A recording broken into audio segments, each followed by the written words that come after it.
continue to fund them. But I will also say to politely, Mr. Speaker, to the Opposition Minister, that we will take no lessons from Liz Truss, previous Health Minister, who left our NHS on its knees, and we are having to rebuild it from its foundations again. Ian Solomon, Liberal Democrat spokesperson. Thank you, Mr. Speaker. The number of health visitors in England has reached an all-time low, with just 7,000 remaining. There's a forecast shortfall of 37,000 community nurses by 2036. And the Secretary of State's own department's Skills England sectoral report shows that health and social care sectors face the highest vacancy rates at 41%. So has there been any specific assessment of how removing Level 7 apprenticeship funding for those over 21 will impact the pipeline of specialist community public health nurses into critical shortage roles? And is Skills England working with the Department for Health on NHS workforce planning? I thank the honourable member for his question. Absolutely, Skills England are taking a pivotal role, an active role in this. I would also like to say to the honourable member that of the 2.5 million workers in critical demand occupations, which includes the NHS, the majority require a qualification lower than a degree level. We are rebalancing opportunities towards younger peoples whose rates for apprenticeship starts have fallen more dramatically than the overall decline over the last decade. To create more opportunities for young people, we'll need to prioritise public funding towards those at the start of their working career and at the lower apprenticeship levels, rather than those who are already in work with higher levels of prior learning or qualifications. Rattle. Number 10, Mr. Speaker. Minister. Thank you. It is important for young people to enjoy the benefits of spending time in nature as part of a balanced curriculum.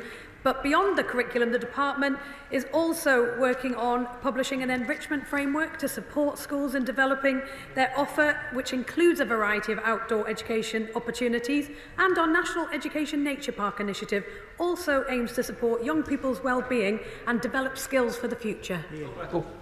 Thank you, Mr. Speaker. Learning in the outdoors allows children and young people to build their confidence and push their boundaries in a safe but challenging environment. Yet all too often, young people from more deprived communities, including in my Bolton West constituency, don't have access to opportunities such as the Duke of Edinburgh's award.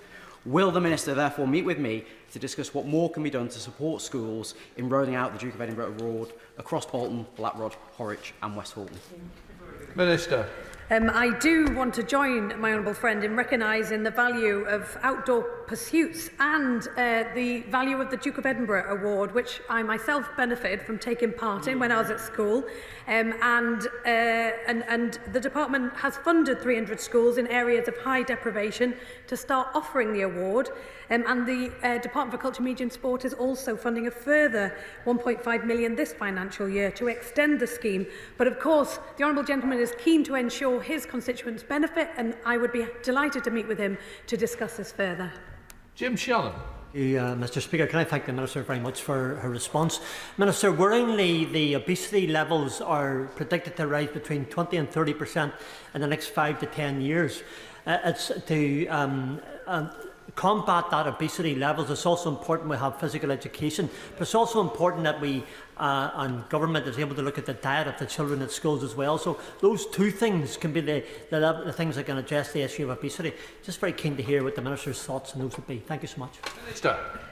I absolutely agree with the honourable gentleman, and we do want to see all schools offer a broad and balanced curriculum, and that to include outdoor activities, sport, PE, physical activity, and to make sure that every child can benefit from that, which is why we are also legislating to ensure the national curriculum does apply to all schools through the Children's Wellbeing in Schools Bill.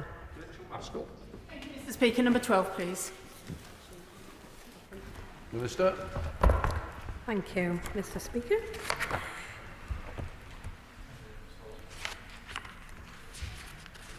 Colleagues across the House have already heard today about the lose-lose system we inherited from the Conservatives. So improving the SEND system is a government priority. We're working to improve outcomes for all children. Parents should not have to fight for support for their children, and we will be setting out further details in our Schools White Paper in the autumn. Thank you, Mr. Speaker. With a sharp rise in diagnosis in York of children with SEND, we've established a SEND-focused family hub. But we are also reviewing other services and particularly concerned about the culture within schools. We need nurturing and inclusive education, so we have a therapeutic learning environment. So can she say what she's doing to ensure that schools and local authorities and others can feed into her white paper process and share best practice, but also raise concerns? I know the Honourable Lady cares very deeply about this issue, and I can reassure her that we are actively collaborating with sector parents, with experts, in the way that we drive forward our SEND reforms, and that includes working closely with Dame Christine Lenihan, our strategic advisor on SEND, and Tom Rees, who leads the expert advisory group on inclusion, because changes that we make will focus on improving support for children and parents, ending that fight for support, but also protecting existing provision, and we are listening very closely as we develop these plans. Thank you, Mr. Speaker. It's rare but very encouraging when a constituent comes into a surgery with some solutions. And a couple of months ago, Elizabeth Caudle came into my surgery to talk about corefulness, which is a series of short, simple, evidence-based exercise programs to mature essential movement skills and help improve a child's readiness to learn and break down barriers to learning. She's uncertain of exactly how it could be applied to assist with SEND, but she's absolutely clear through the national rollout that she is herself leading that it has enormous potential. Could I ask the Minister to engage with me and her so we can examine whether it has a wider application as this strategy is being developed? Minister. I agree with the Honourable Gentleman that I think we do need to take a really constructive and collaborative approach in how we improve outcomes for all children and really intervene at the earliest stage possible in children's lives and make sure that their needs are met at the earliest possible stage and in any way that we can support schools to do that. So I'd be more than happy to engage with him on the constructive suggestion that he has set out today. Josh Do. Mr. Speaker. Thank you, Mr. Speaker. Where adoption is the right option for children, it needs to happen without delay. Early permanent placements are a crucial way to offer children stability. Labour believes children growing up in our country deserve the best start in life, and that's why we've provided $250,000 in funding for Adoption England to promote this practice. The Children Wellbeing and Schools Bill represents the biggest overhaul for children's social care in a generation, and it's a shame the members opposite opposed it. Thank you, Mr. Speaker, and I thank the Minister for that response. As an adoptive parent and a foster carer, I know the transformative effect that early permanence can have on the lives of children in care. It isn't right for every child or for every parent, but it could be used much more widely by adoption agencies. So would the Minister be willing to meet with me and adoption charities to discuss how we can maximise the benefits of early permanence? Minister. I thank my honourable friend for raising this important topic, and he indeed is a champion of children in Cannot Chase.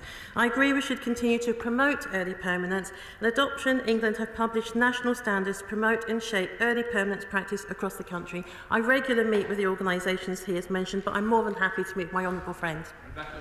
Thank you, Mr. Speaker. Adoptive parents right across my constituency of South West Devon are rightly concerned about the recent impact of Labour's cuts to the Adoption Special Guardianship Support Grant. So following the spending review last week, what hope can be offered to families like these in my constituency up and down the country who need the additional support that has been taken away under those cuts? Minister. I thank the honourable member for her question and indeed for the concerns that she's expressed. The Adoption and Special Guardianship Fund has not been cut. The demand is ever increasing. We have chosen an approach to manage tight resources in the face of increasing demand for support. The Adoption and Special Guardianship Fund still enables those eligible to access a significant package of therapeutic support tailored to meet their individual needs. Lord Sam Locker. Question number 14, please. Minister. With permission, Mr. Speaker, I will answer questions 14 and 21 together. This government is committed to breaking down the barriers to opportunity. That is why we're providing access to specialist mental health professionals in every school, by expanding mental health support teams so every child has access to early support to address problems before they escalate. Lord Sam Locker. Thank you, Mr. Speaker. In the Stroud area, 6 schools are now teaching mental health first aid to 16-year-olds. Many students have actually received a formal qualification in this so they can use for application to jobs and university. And in Redknock School, these students are wearing coloured lanyards so that other students can recognise them and ask them for help with their mental health. So would the Minister support and extend this very innovative scheme? I'm very happy to hear about the Department provides a range of guidance and practical resources on promoting and supporting people's mental health and well-being. Thank you, Mr. Speaker. The brilliant schools in my constituency know that good mental health is the foundation for pupils enjoying school, fulfilling their potential and getting ready for life. So will the Minister confirm that in addition to rolling out mental health support for nearly 1 million more young people this year, that this government will ensure every child who needs mental health support will get it by the end of the Parliament? I do agree with my honourable friend, but I'd add that it's not just seen through the expansion of mental health support teams. Backed by an extra £688 million in government funding this year, the government is transforming mental health services for children in Reading West and Mid-Berkshire and across the country, hiring more staff, delivering more talking therapies and getting waiting lists down through our plan for change so children can have the best possible start in life. David Lammy. Thank you, Mr. Speaker. What are the principal differences between this government's groundbreaking plan to introduce mental health support teams for schools and the previous government's already in progress programme to deliver mental health support teams for schools? And as I like this Minister, Mr. Speaker, let me give him a hint. This has been a rhetorical question. The difference, Mr. Speaker, is that we're delivering it to every school in our country to make sure that every child can succeed and thrive. Alison Bennett. Thank you, Mr. Speaker. John Clifton is my Mid-Sussex constituent and he also chairs the West Sussex Parent Carer Forum. Last week, John wrote to me and all West Sussex MPs outlining a number of concerns the Parent Carer Forum has, including the provision of mental health support for children who have special educational needs and are neurodiverse. So can I ask the Minister what support is going to be provided to ensure it is inclusive for all children, regardless of their needs? I thank her for her question. I know the Secretary of State has recently met with the Parent Carers Forum on these issues and will continue to meet with the Forum. More broadly, obviously, we are committed to introducing more mental health support workers across the NHS and indeed create youth mental health hubs in all communities. Question number 1, Mr. Speaker. Stay. Thank you, Mr. Speaker. Last week's spending review was about investing in Britain's renewal, investing in excellence for every child so that background won't determine what they can go on to achieve. Through our settlement, we will continue to make high-quality early years education more accessible and affordable. We will rebuild our crumbling schools estate. We will improve outcomes for children with SEND with the Support First approach, and we will continue our overhaul of children's social care, alongside that opening up training opportunities for young people to get great jobs in growing industries. And crucially, Mr. Speaker, we will lift 100,000 children out of poverty through an historic expansion of free school meals to cover all families in receipt of universal credit. It will save parents nearly £500 per child per year, and that, Mr. Speaker, is the difference that a Labour government makes. Thank you, Mr. Speaker. I recently met with young people from the West Yorkshire Youth Collective. They told me that funding for work experience opportunities for those aged between 16 and 19 has reduced in recent years, particularly in their sectors of STEM and the arts. So what steps is the Secretary of State taking to ensure that young people, particularly those from low-income backgrounds, can access the opportunities they need to succeed? My honourable friend is right to highlight this important area, and as she will know, our manifesto committed us to expanding work experience and careers guidance so that we can support young people into fulfilling jobs, create opportunities and drive growth. Our wider skills reform will also create 120,000 training opportunities over the course of this Parliament, and if my honourable friend would like to share more details as to that discussion, I'd look carefully at them, Mr. Speaker. Secretary of State Laura Trott. Thank you, Mr. Speaker, and it's a pleasure to welcome my old primary school teacher, Mrs. Case, up to the chamber today. I hope we all remain on best behaviour. My question is very simple. Does the Education Secretary believe that primary school teachers are indeed teachers? Mr. Speaker, I join with the Right Honourable Lady in paying tribute to her teacher who is joining us today. We all know that teachers, a brilliant teacher always stays with us in terms of the contribution that they make. I'm slightly perplexed by the Right Honourable Lady's question. Yes, she is obviously right, but sadly, after 14 years of Tory failure, many of our teachers are having to pick up the pieces of wider societal challenge, whether that's too many families in temporary accommodation, growing numbers of children in poverty. We are determined as a government to turn that around. Laura Trott. Thank you, Mr. Speaker. And I'm grateful for the confirmation that the Education Secretary does accept that primary school teachers are indeed teachers. Then why is she saying they no longer count towards her manifesto pledge to recruit 6,500 more teachers? Is it because, contrary to department's social media posts, teacher numbers are in fact going down and not up? Mr. Speaker, I don't know where the Right Honourable Lady's been, but she certainly hasn't been paying attention. We have been clear that we will make sure that we have 6,500 more teachers in secondary, in specialist and in FE colleges. And the reason for that, Mr. Speaker, is that this year alone we have 60,000 fewer children in primary schools. That is why we are focusing our recruitment efforts in areas that we are seeing growth. It is common sense. It is common sense, Mr. Speaker, and it is this Labour government that has delivered 2 pay rises for teachers because we, the Labour Party, value our brilliant teachers. Thank you, Mr. Speaker. The work of Fife College is essential in equipping thousands of my constituents with the skills for success. Does the Minister share my deep concern at the real terms cuts the SNP Scottish Government is inflicting on Fife College as it deprioritises Fife in favour of Glasgow, Edinburgh and Aberdeen? And will she join me in urging them to think again? Minister. I agree with my honourable friend. It's time for a new direction for Scotland with Scottish Labour. And that's because we're unlocking opportunity and driving growth through our plan for change. Liberal Democrat spokesperson. Philip Orgar, the chair of the previous review into post-18 education funding, stated recently in the Financial Times that a handful of universities are receiving secret bailouts. So will the Secretary of State confirm what emergency financial support the government has already provided to struggling institutions and commit to informing Parliament of any future emergency financial support for individual institutions?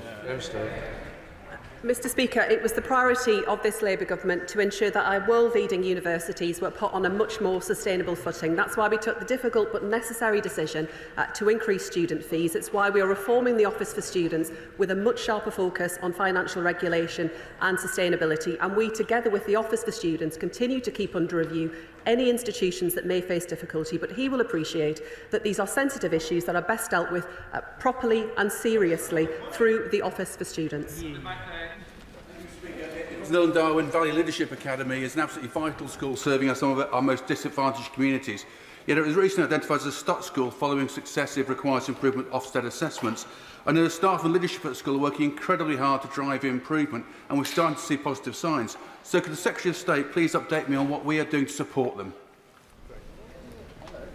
Is delivering a new era of high and rising school standards, because we know that when standards slip, it is disadvantaged children that suffer, and we won't let that happen. That's why Labour's RISE teams are spearheading a stronger, faster system, prioritising stuck schools, sending in advisors with a proven track record of turning schools around and backing it up with up to £20 million in special... Thank you, Mr. Speaker. Could I invite the Secretary of State to come and visit the outstanding Market Fields Special School in my constituency, which was rebuilt and dramatically expanded under the Conservatives? And listening to what she's been saying about expanding special needs provision, can she give an assurance that the number of special schools and the capacity of special schools will also continue to be expanded, and that we're not returning to the failed policy of the previous Labour government?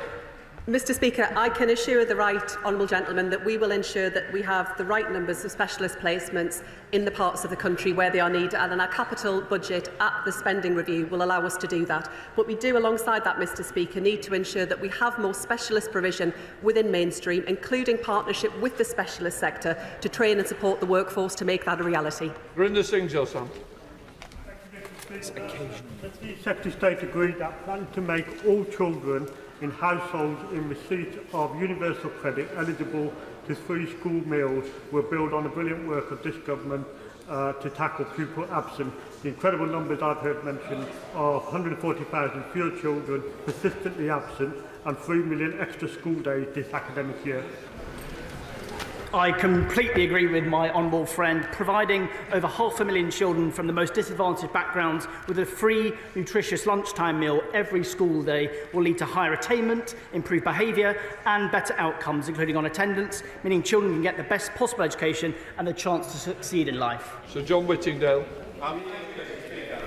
Although her department is providing some extra funds to meet the additional costs of NICs in schools, those with a high number of SEND pupils, like All Saints Primary in Malden, will still be receiving less than 50% of the increase. Will she look again at this aspect, which is another disincentive on mainstream schools for taking SEND pupils? Mr Speaker, through wider reform later this year, through the Schools White Paper, including to the SEND system, we will look at every way in which we can improve outcomes for children, including with SEND, and that will include looking at funding mechanisms that we inherited from the party opposite. Aaron. Thank you, Mr Speaker. I set up the Corby and East Northants SEND Round Table to help seek solutions to fix the broken system. One of the outcomes of the discussions was the need to improve SEND provision in our mainstream schools. What is the Minister doing to engage with teachers to make schools more inclusive and maximise the potential of every child? Minister. We're investing significantly to make mainstream schools more inclusive for SEND students by strengthening our evidence of effective inclusive practice. We're equipping teachers with proven tools and strategies to deliver excellent inclusive education supported by expert teaching and a world-class curriculum, and we will set out more details in our white paper in the autumn. John Mann. Thank you, Mr Speaker. Scottish education was once the envy of the world, but under the SNP it's being destroyed. Data shows a quarter of 11-year-olds in Scotland are not achieving expected literacy levels. So does the Minister agree with me that SNP needs to drop their weird obsessions and get back to the basics of sorting out Scotland's education? Mr Speaker, it's only through delivering a Labour government in Scotland next year that we will get the change that the honourable gentleman is seeking. But I do agree with him that it did used to be the case that Scottish education was the envy of the world. I spent a long day speaking to my own grandfather about his experience through the Scottish system. But it's only with a Labour government that we will once again in Scotland see the focus on standards that our disadvantaged young people badly need. Peter Swallow. Earlier this month, I opened the Launchpad, a new SEND provision at Sandhurst School, and I was shown around by Ben, who told me how the Launchpad had helped him access education. As the government works at pace to fix the broken SEND system, what's the Minister's message for young people like Ben? Minister. We know there are lots of great examples of mainstream schools delivering specialist provision, enabling children to achieve and thrive in mainstream school and providing excellent support to children with speech and language needs, like the one my honourable friend recently opened. And we have allocated £740 million to support mainstream schools to increase their SEND provision, and we want to reassure his constituent that we will continue to prioritise this in our work. Thank you, Mr Speaker. Another private school, Queen Margaret's School for Girls in York, has announced its closure months after the Cardiff School in my constituency has announced its closure. Over 11,000 children have left the private sector, which is more than 3 times that the government expected in this first year. So does the Minister believe the impact assessment of the introduction of VAT on private schools is correct, or will she look again at the flawed case for it? Minister. Around 50 mainstream private schools close each year. The level of fees charged by private schools is a matter not for the department. This is a contractual matter between private schools and parents. Colin Anderson.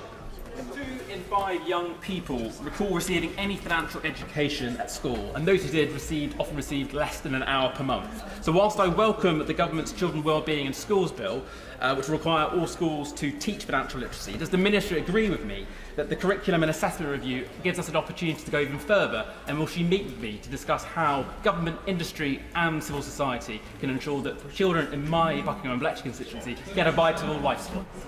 I absolutely agree with the importance of this, and we are looking at the curriculum and assessment system, making sure that we take the advice of the independent review on these matters. But I'd be more than happy, given his enthusiasm and parents' enthusiasm for this subject, to discuss it further with him. Chair Jost. Thank you very much, Mr. Speaker. Now, last week, the Chancellor committed £9.6 billion over the next 4 years to the school rebuilding programme. Hornsey School and Language College in my constituency is in dire need of a full rebuild. So can the Secretary of State commit today to including Hornsey in the next tranche of rebuilds? And if she needs any persuading, I'd be delighted to invite her on a short detour back on her way to Sunderland to come and have a look herself. Minister. We have significantly increased investment to improve the condition of or rebuild schools. Ensuring schools have the resources and buildings that they need is key to our plan for change. If the honourable member would like to write to me about the school, I'd happily update him on this matter. Thank you very much, Mr. Speaker. As chair of the All-Party Parliamentary Group on British Sign Language, one of the things that the thousands of British Sign Language first language speakers in this country are very supportive of is the introduction of a new BSL GCSE. However, I understand that progress has slightly stalled on that, so I'd be grateful if the Minister could provide an update as to progress of rolling this out. Minister. The British Sign Language GCSE is a key feature of our commitment to enhancing the status of British Sign Language, both in education and in society.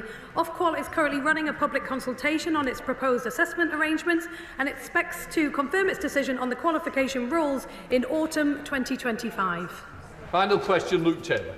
Thank you very much, Mr. Speaker. In April, I wrote to the Minister about the Angel Hill Free School, which would provide 96 desperately needed places for children with SEND in my constituency of Sutton and Cheam. And I thank her for a response in which she said that we would get an update shortly. So I ask again, when she expects construction of the Angel Hill Free School in Rose Hill to begin. I thank the honourable member for raising this important project. I can confirm that works at Angel Hill Free School are expected to commence in September 2025, subject to the contract being awarded in August. Let the front benches change over.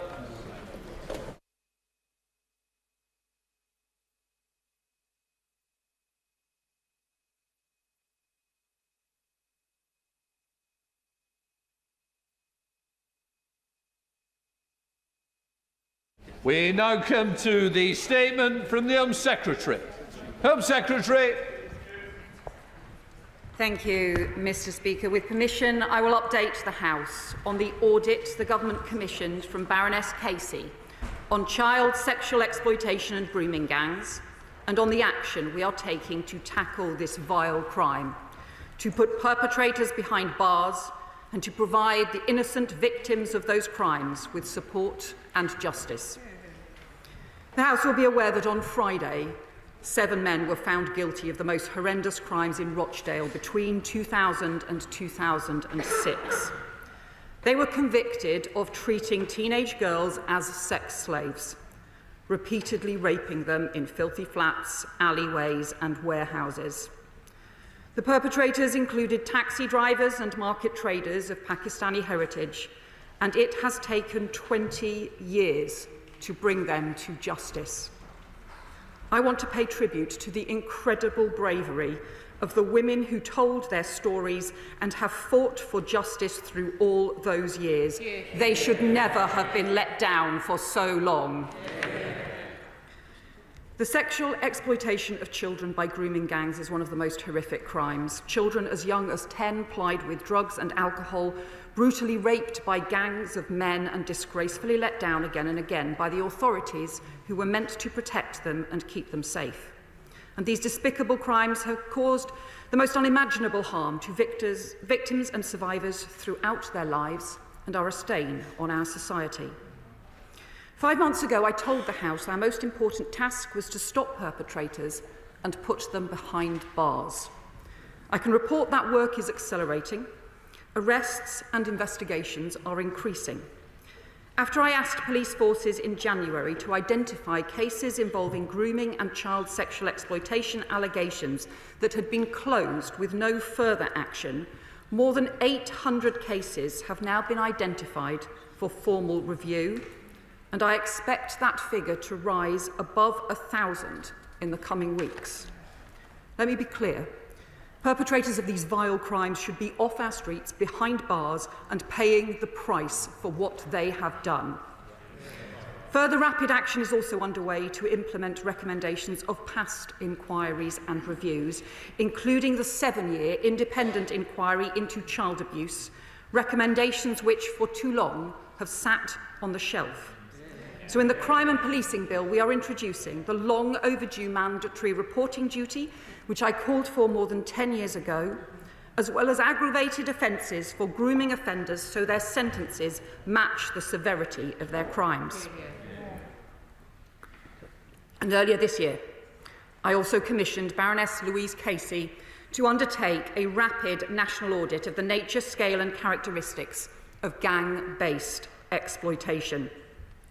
I specifically asked her to look at the issue of ethnicity and the cultural and social drivers for this type of offending, analysis that had never previously been done, despite years of concerns being raised.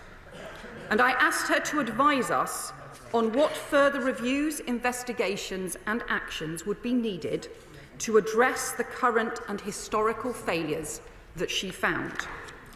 I told Parliament in January I expected Baroness Casey to deliver the same kind of impactful and no-holds-barred report that she produced on Rotherham in 2015, so we never shy away from the reality of these terrible crimes.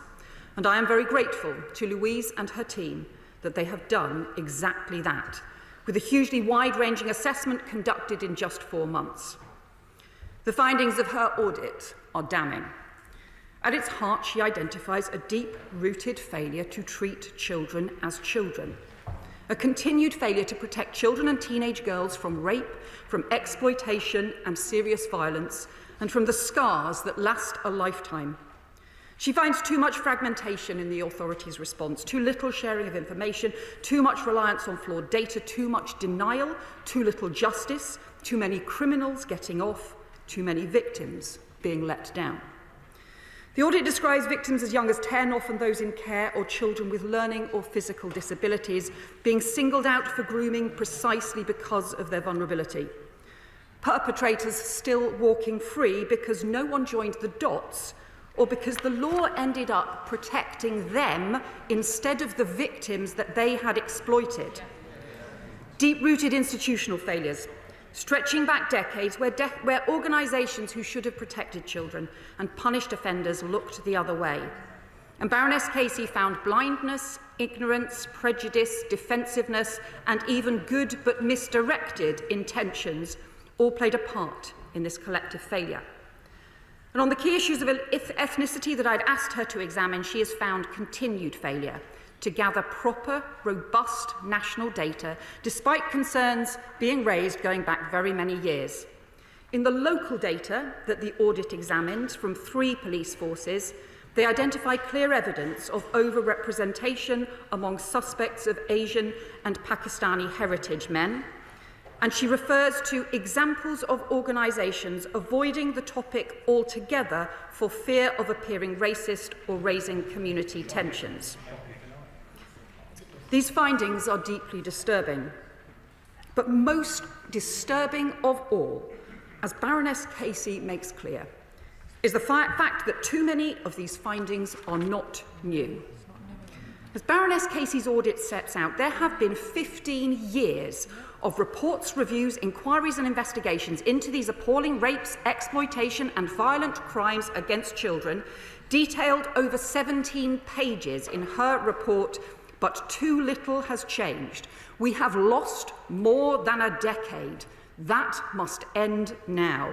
Yeah. Baroness Casey sets out 12 recommendations for change. We will take action on all of them immediately because we cannot afford more wasted years. So we will introduce new laws to protect children and support victims so they stop being blamed for the appalling crimes committed against them. Yeah. New major police operations to pursue perpetrators and put them behind bars. New national inquiry to direct local investigations and hold institutions to account for past failures. New ethnicity data and research so we face up to the facts on exploitation and abuse. New action across children's services and other agencies to identify children at risk. And further action to support child victims and tackle the new forms of exploitation and abuse online. Taken together, this will mark the biggest programme of work ever pursued to root out the scourge of grooming gangs and child sexual exploitation. Those vile perpetrators who have grown used to the authorities looking the other way must have no place to hide. So let me spell out the next steps we're announcing today. Baroness Casey's first recommendation is we must see children as children. She concludes too many grooming cases have been dropped or downgraded from rape to lesser charges because a 13 to 15-year-old is perceived to have been in love with or had consented to sex with the perpetrator. So we will change the law to ensure that adults who engage in penetrative sex with a child under 16 face the most serious charge of rape. And we will work closely with the CPS and the police to ensure there are safeguards for consensual teenage relationships. We will change the law so that those convicted for child prostitution offences, while their rapists got off scot-free, will have their convictions disregarded and their criminal records expunged.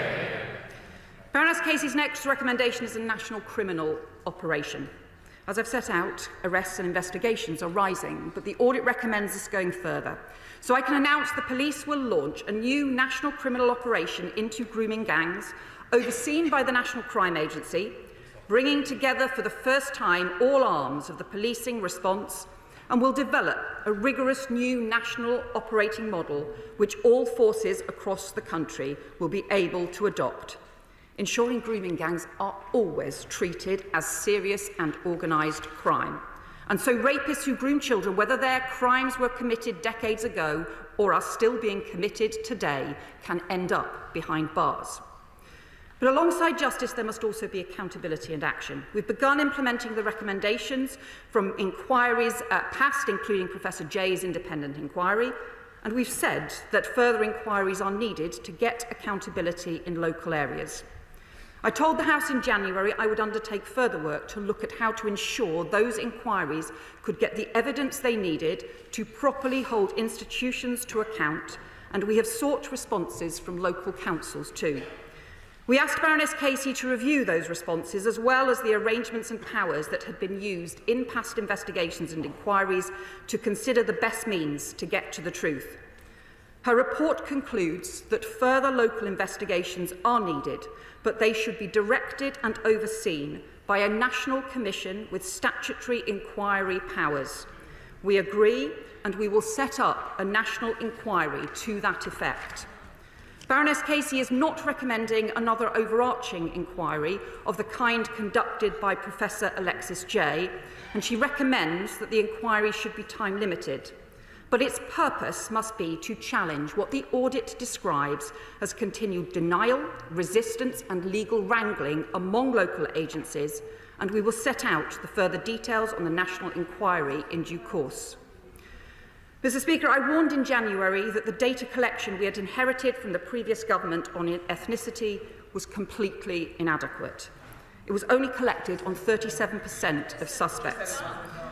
Baroness Casey's audit confirms that ethnicity data is not recorded for 2/3 of grooming gang perpetrators, and she says it is not good enough to support any statements about the ethnicity of group-based child sexual exploitation offenders at the national level. I agree with that conclusion, and frankly, it is ridiculous and helps no one that this basic information is not collected, especially when there have been warnings and recommendations stretching back 13 years about the woefully inadequate data on perpetrators, which prevents patterns of crime being understood and tackled. The immediate changes I announced in January to police recording practices are starting to improve the data, but we will need to go much further. Baroness Casey's audit examined local-level data in 3 police force areas, Greater Manchester, West Yorkshire and South Yorkshire, where high-profile cases involving Pakistani heritage men have long been investigated and reported, and there they found the suspects of group-based child sexual offences were disproportionately likely to be Asian men. She also found indications of disproportionality in serious case reviews. And while much more robust national data is needed, we cannot and must not shy away from these findings because, as Baroness Casey says, ignoring the issues, not examining and exposing them to the light, allows the criminality and depravity of a minority of men to be used to marginalise whole communities. the vast majority of people in our British, Asian and Pakistani heritage communities continue to be appalled by these terrible crimes and agree that the criminal minority of sick predators and perpetrators in every community must be dealt with robustly by the criminal law. Baroness Casey's review also identifies prosecutions and investigations into perpetrators who are white, British, European, African or Middle Eastern, just as Alexis Jay's inquiry concluded that all ethnicities and communities were involved in appalling child abuse crimes. So to provide accurate information to help tackle serious crimes, we will make it a formal requirement for the first time to collect both ethnicity and nationality data for all cases of child sexual abuse and exploitation, and we will commission new research into the cultural and social drivers of child sexual exploitation, misogyny and violence against women and girls, as Baroness Casey has recommended. The final group of recommendations from the audit is about the continued failure of agencies who should be keeping children safe to share vital information or act on clear signs of risk. And worryingly, the audit finds that whilst reports of child sexual abuse and exploitation to the police have gone up, the number of child sexual abuse cases identified for protection plans by local children's services has fallen to its lowest ever level, but no one has been curious as to why. And the audit details an abysmal failure to respond to 15 years' worth of recommendations and warnings about the failings of interagency cooperation. So we will act at pace to deliver on Baroness Casey's recommendations on mandatory sharing of information between agencies and on unique reference numbers for children, the work already being taken forward by my right honourable friend, the Education Secretary. And my right honourable friend, the Transport Secretary, will also work at pace to close loopholes in the law on taxi licensing. Finally, I want to respond to three other important issues identified by Baroness Casey in her report, but where she has not made specific recommendations. On support for victims, my right honourable friend, the Health Secretary, will fund additional training for mental health staff in schools on identifying and supporting children and young people who have experienced trauma, exploitation and abuse. Secondly, Baroness Casey reports that she came across cases involving suspects who were asylum seekers. We have asked her team to provide to the Home Office all the evidence that they found so the immigration enforcement can immediately pursue individual cases with the police. But let me make clear, those who groom children or who commit sexual offences will not be granted asylum in the UK. We will do everything in our power to remove them.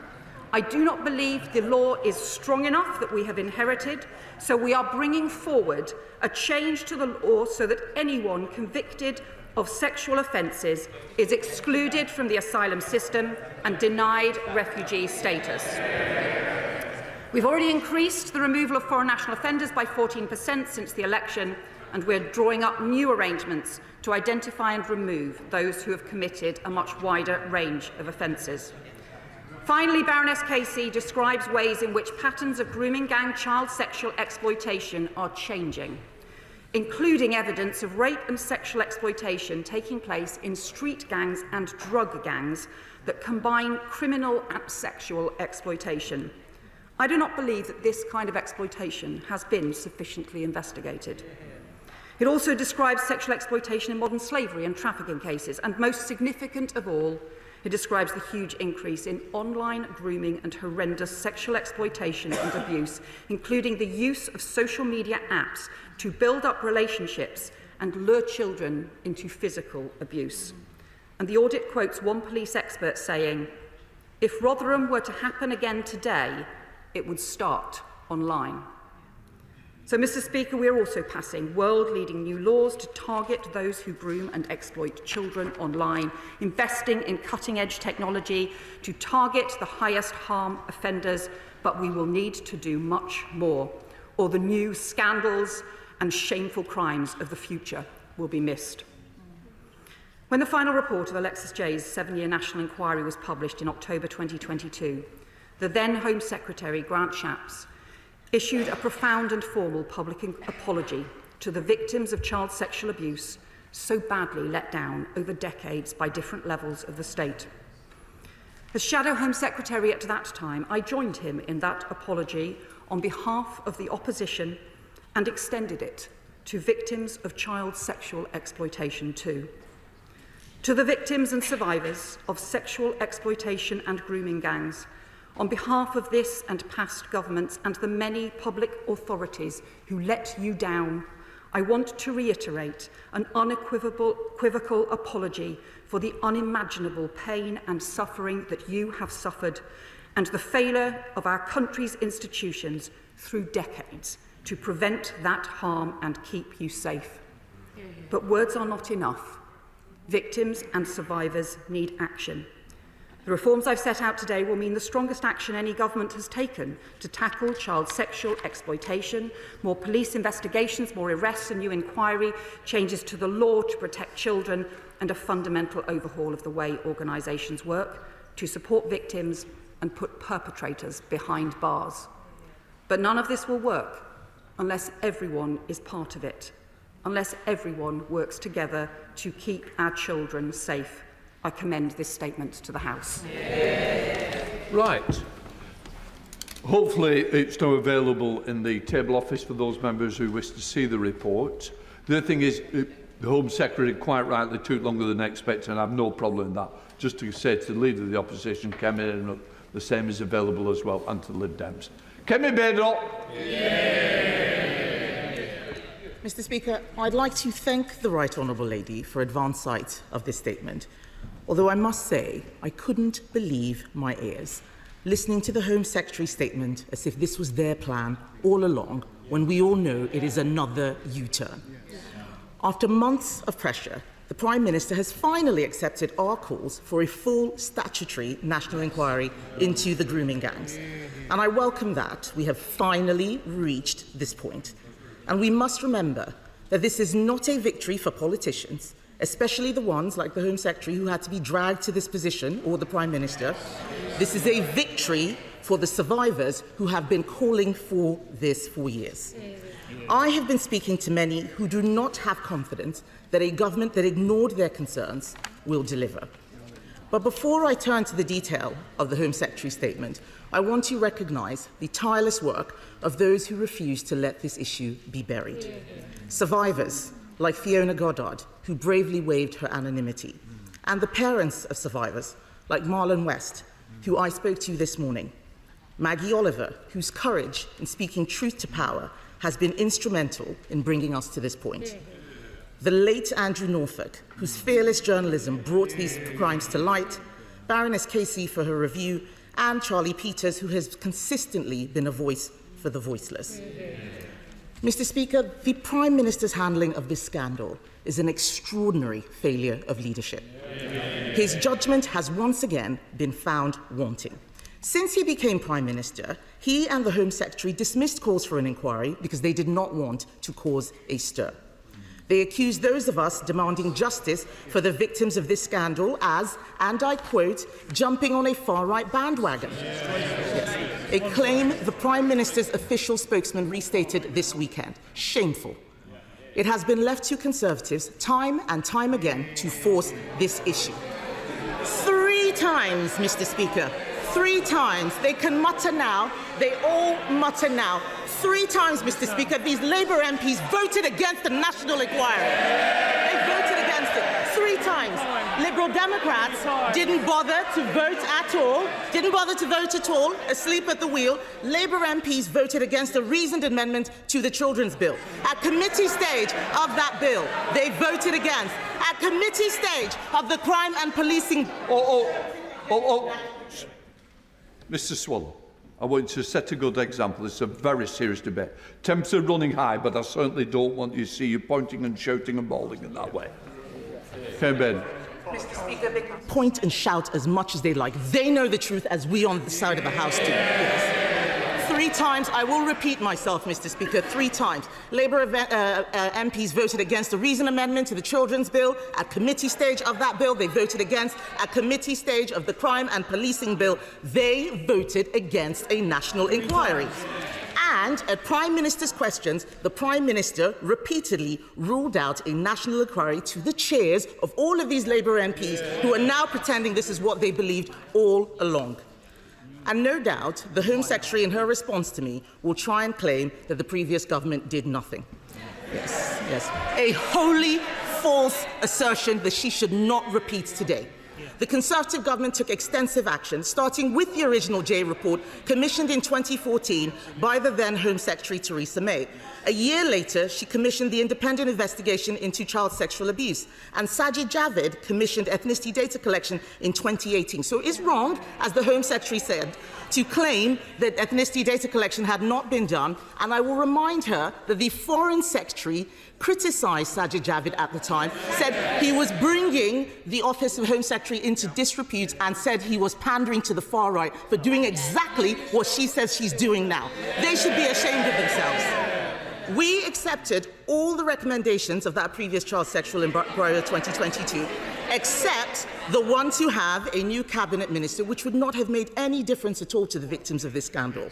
The Home Secretary claimed that the recommendations sat on the shelf. Let me be clear, Mr. Speaker. We went further than those recommendations. It was the Conservatives who established the Grooming Gangs Task Force, which supported police forces to make 807 arrests for group-based child sexual exploitation last year. So don't tell me we did nothing. It is vital, Mr. Speaker, that this inquiry is robust, swift, and above all, independent. There are legitimate concerns about institutions investigating themselves, especially as some of the most egregious cases of institutional failure occurred in Labour-controlled authorities. They can moan as much as they like, Mr. Speaker, but the people out there believe that is why nothing has happened yet. In Greater Manchester, Operation Augusta was prematurely shut down.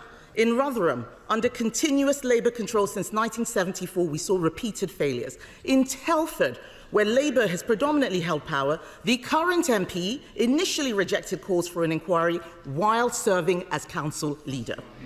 This inquiry must have teeth. It must start with known hotspots like Bradford and Rochdale, and I commend my honourable friend, the member for Keighley, for his persistent advocacy of this issue. We need clear commitments, Mr. Speaker. For example, will the inquiry examine the role of ethnicity in these crimes, confronting hard truths about potential cover-ups motivated by fears of appearing racist? There's no point then muttering. The Home Secretary said it herself. I spoke to the father of a survivor just this morning, and he told me the survivors need to have someone who is independent that they can go to and trust.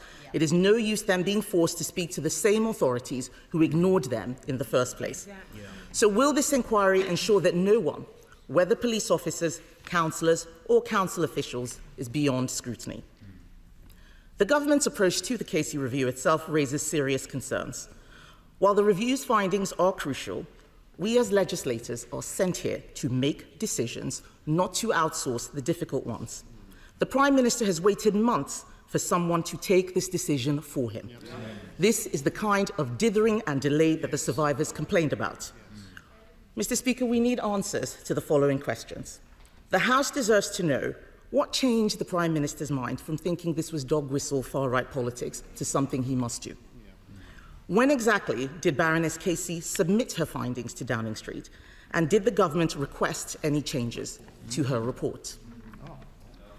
Does she agree that anyone in authority who deliberately covered up these disgusting crimes should be prosecuted for misconduct in public office, and those prosecutions should happen alongside, not after, the inquiry? Because we believe that anyone in the police, local authorities, social services, or even the CPS who covered this up because they cared more about so-called community relations than about protecting vulnerable girls as young as 10 years old should be pursued. And we welcome her comments about perpetrators not being able to make asylum claims. I will remind the Home Secretary that we put forward an amendment in the Borders Bill, and she and all her colleagues voted against that very measure. So does she now agree the perpetrators should also not be able to make human rights claims to avoid deportation, and will she legislate to do that? Will the inquiry be concluded within 2 years, and will every one of the 50 towns affected be covered, including Bradford, which is still refusing to conduct an inquiry into this? And will those local inquiries have the power to summon witnesses, or is that power only for the national inquiry? And most critically, we need a clear timeline for conclusions and actions. The victims cannot wait another decade for justice. We should be able to do this in 2 years. And finally, Mr. Speaker, we didn't need to commission a report to tell us what we already knew. So will she apologise on behalf of herself, the Labour Party and the Prime Minister for wasting so much time and voting against this, dismissing the concerns of the survivors? The House, the British public, and most importantly, the many brave survivors deserve clear answers from a government of dithering and delay. What was the answer you gave the survivors? I have to say to the Leader of the Opposition, I don't think she can have read this report and the seriousness of its conclusions, because it sets out a timeline of failure from 2009 to 2025. Repeated reports and recommendations that were not acted on child protection, on police investigations, on ethnicity data, on data sharing, on support for victims.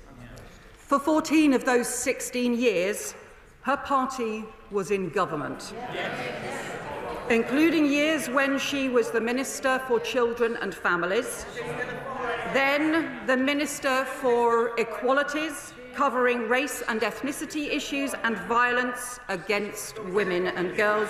And I didn't hear her raise any of these issues until January of this year. She will know the Prime Minister didn't just raise them, he acted on them, bringing the first prosecutions against grooming gangs, calling for action to address ethnicity issues in 2012. And she will know that the Safeguarding Minister and I have raised these issues repeatedly. She referred to the Professor Alexis J. independent inquiry into child sexual abuse. I called for and strongly supported that inquiry, and also on a cross-party basis. We wanted that inquiry to work and supported its conclusions. But her party did absolutely nothing to implement those conclusions. Time and again, recommendations just sitting on the shelf. And it has taken this government now to bring forward the mandatory duty to report. And she says that we should ensure that people who have engaged in cover-ups should be prosecuted. I agree, and that is why this party is changing the law to make that possible, so that cover-ups cannot happen and so that people are held to account. She'll also know that the votes she's referred to, what she wanted to do, and the amendment she put forward, would have wrecked the Children's Wellbeing and Schools Bill. The very bill which includes 2 of Baroness Casey's recommendations strengthening child protection, recommendations that she and her party refused to introduce over 14 years. And I am sorry that she chose not to join in the apology to victims and survivors for decades of failure that was a cross-party apology in 2022. And it should be again if she really had victims' interests and the national interest at heart. Thank you, Mr. Speaker. And I listened, I sat with a cold fury at what was coming out of the mouth of the Leader of Opposition. Because much of it is beneath contempt. Can I commend today's statement, and can I commend her for commissioning a fiercely independent figure like Louise Casey to conduct this national audit? without which we would not have had today's outcome. In Rochdale, we know all too well how many years it has taken for victims to get the justice they deserve. They have waited many, many years to see these sick criminals locked up and put behind bars. But also, I mean, only last week we had 7 more of these perverts locked up in Rochdale, and that is a testimony to the police and the prosecution who finally got these cases together. Yeah. But the victims also want accountability for anyone in a position of authority. As she has said, anyone who found out about this and failed to act, or knew about it and failed to act. So does she agree with me that no councillor of any political party, no social worker, no police officer, no council officer and no ethnic group should hide from the fierce scrutiny of this national inquiry? My honourable friend is right to raise the appalling case in his constituency where 7 people were convicted on Friday, and he will know as well that there are further criminal investigations still ongoing as well, and it is shameful how long it has taken to get justice for those victims. I also agree with him that there can be no hiding from justice for anyone on this appalling issue where victims and survivors have been let down for far too long, and I would hope that this could be a cross-party process to support that. Liberal Democrat spokesperson Lisa Smart. Thank you very much, Mr. Speaker. Child sexual abuse and exploitation are among the most abhorrent crimes imaginable, and we must all support every effort to deliver justice for victims and to prevent these vile acts from happening again. It is, of course, right that the Government follows the recommendations of Baroness Casey's report, including a new national inquiry. Survivors must be at the heart of this process. Their voices, experiences and insights must shape both the inquiry and its outcomes. And I would welcome hearing more from the Home Secretary on how she intends to ensure survivors are heard, respected and central to this view, building on their existing testimony without asking to repeat themselves and relive their abuse again and again. Mr. Speaker, the 7-year inquiry into child sexual abuse, chaired by Professor Alexis Jay, delivered its final report in 2022, and the Government at the time delivered none of its recommendations, leaving survivors waiting for justice. In her remarks, the Home Secretary mentioned 2 of Professor Jay's recommendations being introduced through the Crime and Policing Bill: mandatory reporting duty and aggravated offences for grooming offenders. But what does this new inquiry mean for the remaining recommendations of Professor Jay? Will victims and survivors see all 20 recommendations implemented while the new inquiry is being carried out? Any new inquiry must be more than symbolic. It must be robust, victim-centred and capable of driving real change.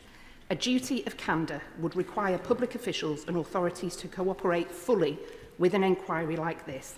So it continues to be disappointing that the Government has delayed bringing this forward. I ask the Home Secretary plainly, what is stopping the Government from introducing a duty of candour via a Hillsborough law now? Finally, now that Baroness Casey has completed her review, I welcome her appointment as Chair of the Independent Commission into Adult Social Care. I trust she will bring to that hugely important role the same determination to challenge injustice and champion the voices of those too often left unheard. The honourable member makes important points about the seriousness of this crime. She is right too that we need to continue to implement the recommendations of the overarching inquiry into child abuse. The Safeguarding Minister updated the House before Easter on those recommendations and the action that we are taking forward on those. I can tell her that a lot of the Home Office measures are already well underway as well, and we will continue to do that. It's really important that we don't simply have recommendations sitting on shelves, that things have to be implemented. On the Hillsborough law, we are working at pace to get the details right and bring it before the House. She will understand that it needs to meet the expectations of the Hillsborough families as well as be right for the House too. And we will continue to work on the wider issues as well. Baroness Casey in her foreword says, if we'd got this right years ago, seeing these girls as children raped rather than wayward teenagers or collaborators in their abuse, collecting ethnicity data and acknowledging as a system that we did not do a good enough job, then I doubt we'd be in this place now. We lost a decade. We can't lose another one. Naz Shah. Thank you, Mr. Speaker. Can I first thank the Home Secretary for her statement and for her leadership and commitment to get a grip on this issue.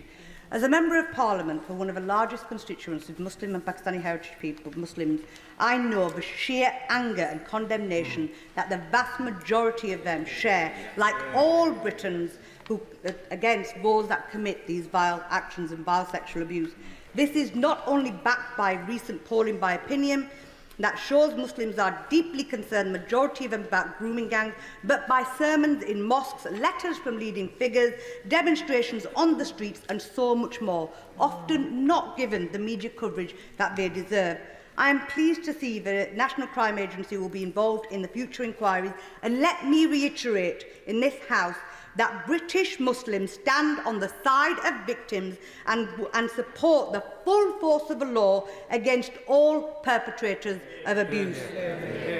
But would the Home Secretary agree with me that those that display selective outrage or fan the flames to blame entire communities do nothing to protect innocent victims or further the cause of victims?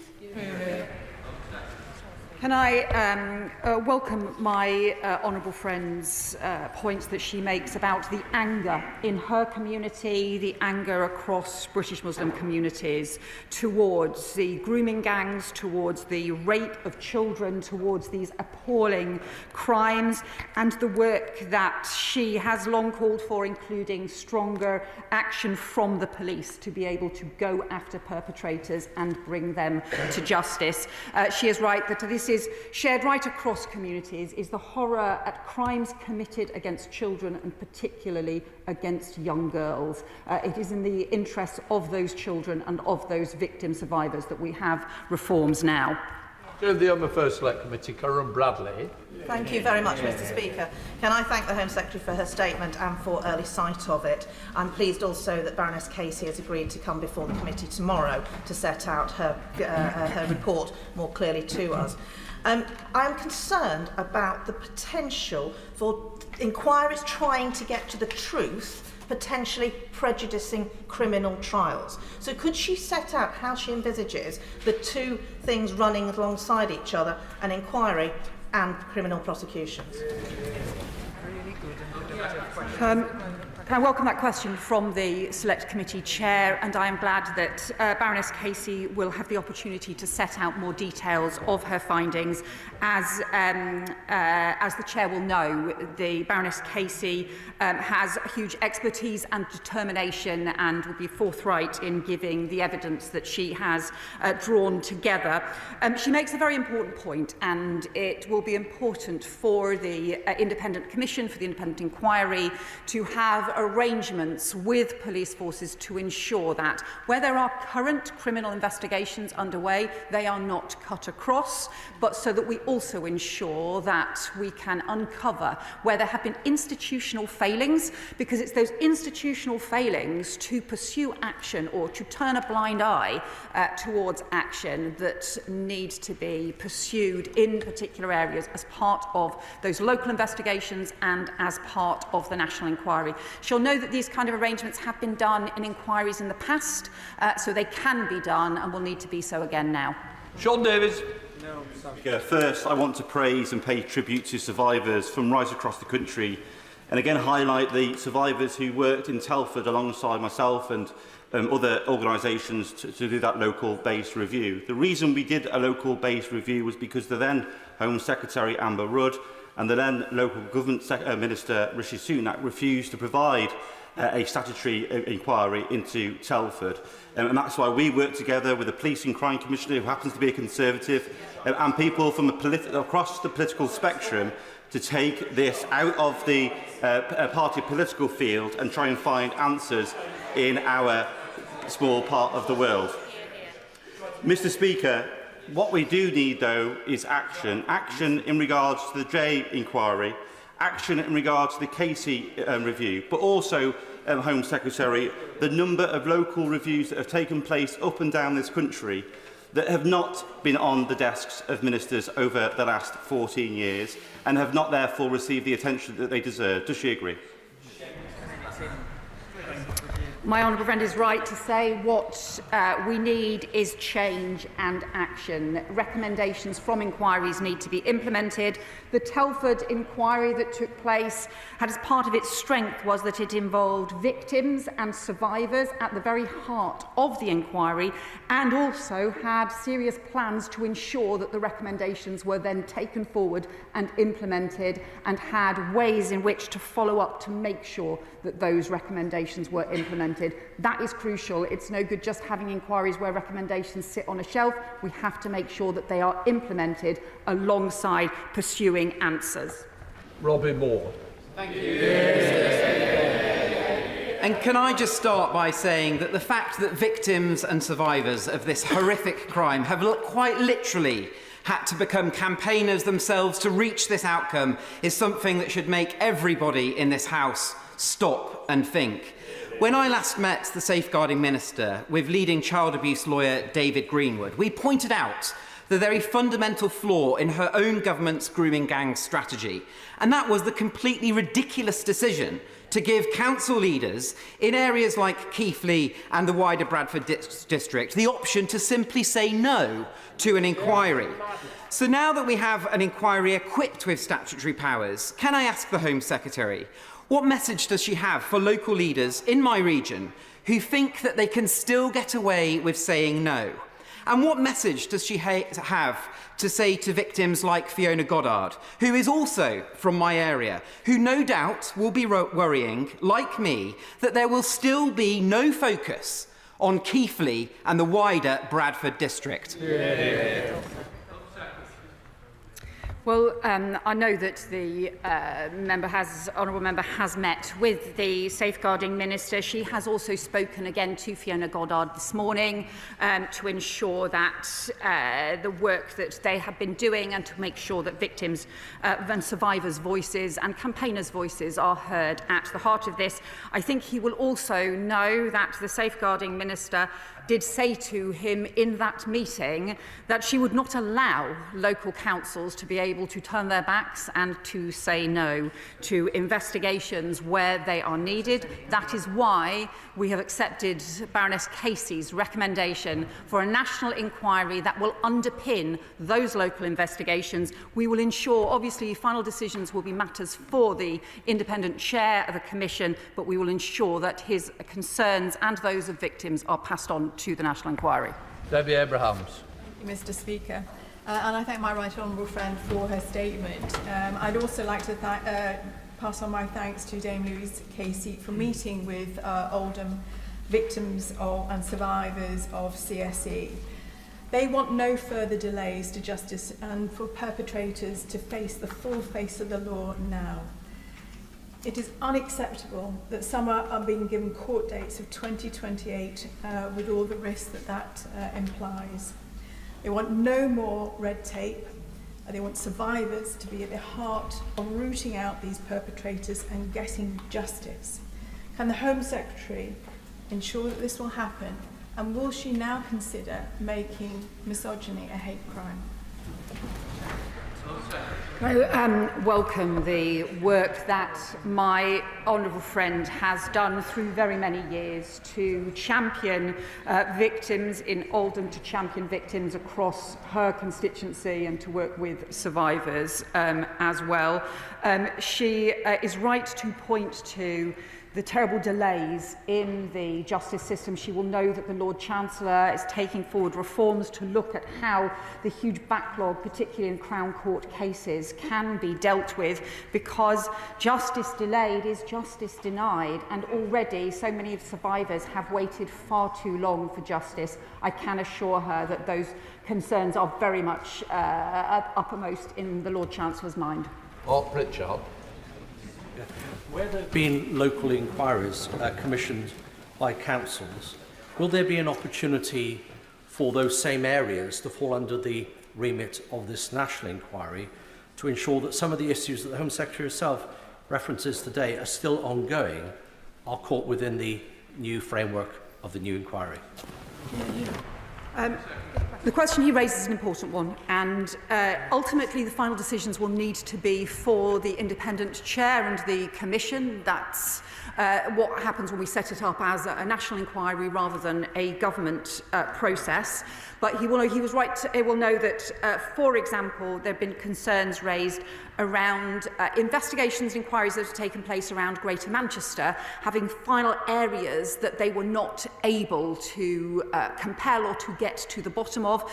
They have worked as a result with the Her Majesty's Inspectorate for Policing in order to be able to pursue the final stages of an investigation inquiry. And we did look at whether there were other powers, either through local government acts or through in police inspection powers. However, the simplest way to address this is for it to be done through the national inquiry, and he will be able to make representations around his area, so will any other MPs be able to make representations on their area too.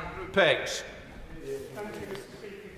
By welcoming this statement and the absolute determination of Baroness Casey and this government to hold the perpetrators to account and to hold to account those who may have been involved in cover-ups.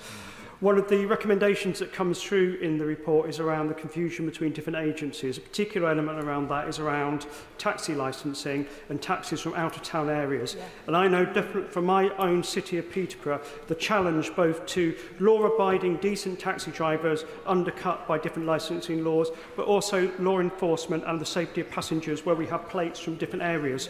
I note that's one of the recommendations. Can my right honourable friend give us more details of how we will move at speed to create a national level playing field so that passengers are safe and drivers have the support they need to keep everyone safe?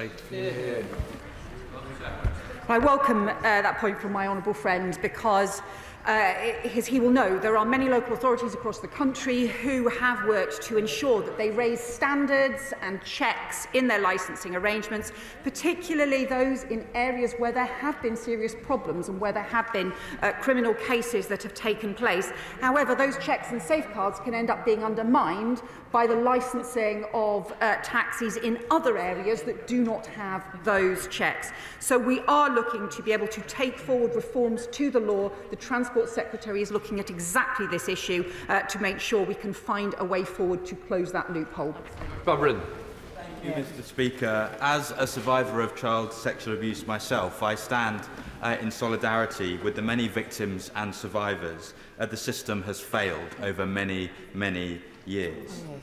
And I can say that the horror, the trauma, the guilt never leaves you. And I so hope that every survivor who is identified here receives the mental health support and otherwise that they deserve to help rebuild their lives. Survivors have witnessed very many promises, 20 recommendations, and the call of never again, time and again. What will the Home Secretary do, and how will she reassure them that this won't be another one of those examples? And can I just say, too, that I am really let down and disgusted that the Leader of the Opposition began her remarks with a party political assault on her opponents like this. Victims and survivors deserve more than a smug, I told you so diatribe. Victims and survivors deserve action. Can I thank the honourable member for speaking out about his experience, and I do not underestimate how brave and how difficult it can be to do that, and he will be just giving all kinds of support to other victims and survivors simply by the fact that he has done so. He is right to raise the challenge about how do we ensure that recommendations are actually implemented. You will know that on the issue about therapeutic support, we do want to extend therapeutic support to victims and survivors, but we will start, as the Health Secretary is setting out, we will start by providing additional support and training for those who provide mental health support in our schools. Charlotte Nichols. Thank you, Mr. Speaker. At Manchester Minshall Crown Court last week, 7 men were convicted for sickening crimes as part of a grooming gang. One of their victims, girl A, who was abused by in excess of 50 men, was advised by police to make a claim for criminal injuries compensation, for which she would have received just £22,000. She did not make a claim, But this did not stop the defence from arguing that she made up accusations to bolster a claim for compensation. The government will be aware that I've raised on many occasions the inadequacies of the criminal injuries compensation framework for victims of sexual violence and exploitation, and will be aware of recommendations from the ICSA review and the Victims Commissioner on this. While no amount of money could be adequate to compensate victims like Girl A, we owe it to them to ensure they have the financial support required to rebuild their lives and do not have to choose between this and justice. How much longer will we all be waiting for this? Thank my honourable friend for raising this. As a safeguarding minister takes this issue very seriously, and the way in which we cannot have issues around the criminal injuries compensation scheme being raised in court in a way that undermines the victims and survivors who have shown bravely that they are able to speak out about abuse that has haunted their lives for so long. We will look at this issue further. Richard Tice. Thank you, Mr. Speaker. I welcome this statement from the Home Secretary and that there will now be a national inquiry. Does the Home Secretary think that that will be finished within, let's say, 2 years for the British people? And given that she quite rightly apologised to the victims and survivors, will she now apologise on behalf of the Prime Minister who smeared and labelled those of us who called for a national inquiry? Yeah. Well, he raises the issue about the timescale for this, and so in the discussions that we have had with Baroness Casey, and also recognising the many issues that people want to raise with an inquiry, we had expected that it might take around 3 years. Clearly, if the Commission is able to work faster than that, then people will clearly want answers as swiftly as possible. But final details about the timings will obviously need to be determined.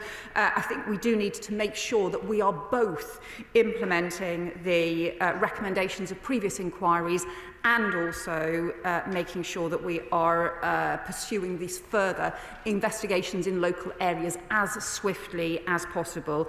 And I do reiterate in my statement earlier the recognition of the huge harm that has been done to victims and survivors through decades. And I would urge him to look at that section of Louise Casey's report with the 17 pages of failure year after year after year to follow through and to take action. And I do believe that victims and survivors are owed an apology for that failure over very many years. Thank you, Mr. Speaker. Mr. Speaker, I think it's fair to say there are many issues in this House which we may disagree on, but an issue of this magnitude is something that should bring all of us as parliamentarians together to work to ensure we get justice for those victims. The Home Secretary has outlined the next phase of this, but if we're really honest with ourselves, for every victim who's come forward to share her horrific testimony, there are so many more girls up and down the country who have not come forward. So it's in their interest that we make sure we get this right as a country. The Home Secretary has outlined the issues around data and the lack of data gathering. One of the areas I've raised consistently is around criminal exploitation by gangs who sexually exploit young people and then use them to carry out their horrific county lines up and down the country. Does the Home Secretary agree that that collection of data must also lay with the Met Police forces, other chief police forces across the country and British Transport Police? My honourable friend is right that so many victims and survivors don't come forward, and we need to make it easier for people to do so and recognise the scale of the abuse that takes place. But I agree with her on this really important issue about the county lines and the interaction between criminal exploitation and sexual exploitation. Too often the county lines and criminal exploitation is seen as an issue involving teenage boys, but very often teenage girls are also drawn in, and very often that also means sexual exploitation as well. I don't believe enough investigation has been done yet into this particular pattern and form of child sexual abuse and exploitation. As we strengthen the law on criminal exploitation of children, we need to make sure that this issue is properly pursued, as she says, as part of the data gathering, but further research as well. Esther Magdalen. Thank you, Mr. Speaker. This government has been dragged kicking and screaming to deliver a national inquiry, having dismissed the pleas of a nation for one as jumping on a far-right bandwagon. This reluctance is why my honourable friend for Great Yarmouth will continue with his inquiry, and I will be supporting him in this. But can I ask the Home Secretary, will this government's inquiry investigate the political motivations behind the cover-ups, including the role of the Labour Party, or will this continue to be swept under the carpet? What I say to the honourable member is I think everyone should want not just to get to the truth about past failures, but also to make sure that we make the changes to protect children for the future as well. That includes changes in social services, it includes changes in policing and the police operation that I hope that she would welcome to take action to put perpetrators behind bars, and also the action to gather proper ethnicity data, which simply has not been gathered properly before, and where Louise Casey's report is very clear. It is totally inadequate, the data gathering that her previous government left behind. So I hope she would agree to all of those being extremely important so that we can get stronger protection and truth for victims. Elsie Blunder. Thank you, Mr. Speaker. I welcome the government's announcement that there will be a national inquiry. Every penny spent on stamping out the evil of child abusers is money well spent. And although welcome, notice of this inquiry will undoubtedly cause a great deal of trauma and distress for both historic and present-day victims as violations committed against them are revisited. As the honourable member opposite referenced, what steps can the government take to ensure that victims and witnesses have access to robust mental health support, and how can we ensure that our courts, as my honourable friend, the member for Oldham East and Saddleworth mentioned, especially in places like Greater Manchester, which face extensive court backlogs, are sufficiently resourced to ensure that at the end of this process, justice is finally delivered? I thank my honourable friend for that question. I know she has championed victims and survivors in her area and community, and she is right to say that we have to make sure that victims and survivors get support. 7,000 victims and survivors gave evidence to the original Professor Alexis J. inquiry. That's why it's so important that they did not do so in vain, and we make the reforms and the changes for that recommendation. But she's also right to say we need to increase the therapeutic support for victims and survivors, and that will start with providing additional support for children. Dr. Luke Evans. Thank you, Madam Deputy Chair. And one of the reasons 6 months ago in January I wasn't supportive of the strategy the government had was the fact that it couldn't compel local inquiries to bring forward witnesses. That is a key bit. Now, in listening to her answers very carefully, could she clarify, will those local inquiries be able to compel witnesses? Is it them? Is it the national side as well? And will those powers be used to ensure there is no stone unturned? So the answer is yes, and I do recognise that this is an issue that the honourable member has raised. I did say back in January that I would undertake further work to make sure that the local investigations did have the powers to compel witnesses to be able to get the evidence. We have concluded, we agree with Baroness Casey, that the right way to do this is to have the national inquiry. So that national inquiry will mean that there are full powers to compel witnesses, to compel evidence in every local investigation that takes place. Those investigations will be directed by the National Commission, by the National Inquiry, as to where and how they take place to make sure they've got those full powers in place. Chris Murray. Deputy Speaker, the crime we are discussing today is not just an historic crime. It is happening right now out in communities, and we are failing to protect the current victims of this awful child abuse. So I welcome the new inquiry, but my concern is delay. We have had plenty of inquiries, task forces and reviews where the conclusions have not been implemented. My concern is that this new inquiry will monopolise our attention and not the focus on protecting victims right now. So will the Home Secretary commit that this inquiry will not detract or divert resource from the recommendations we know need to be implemented? And will she also commit that the child trafficking devolved pilot, which we know has been working for 4 years, will be rolled out nationally to protect child victims?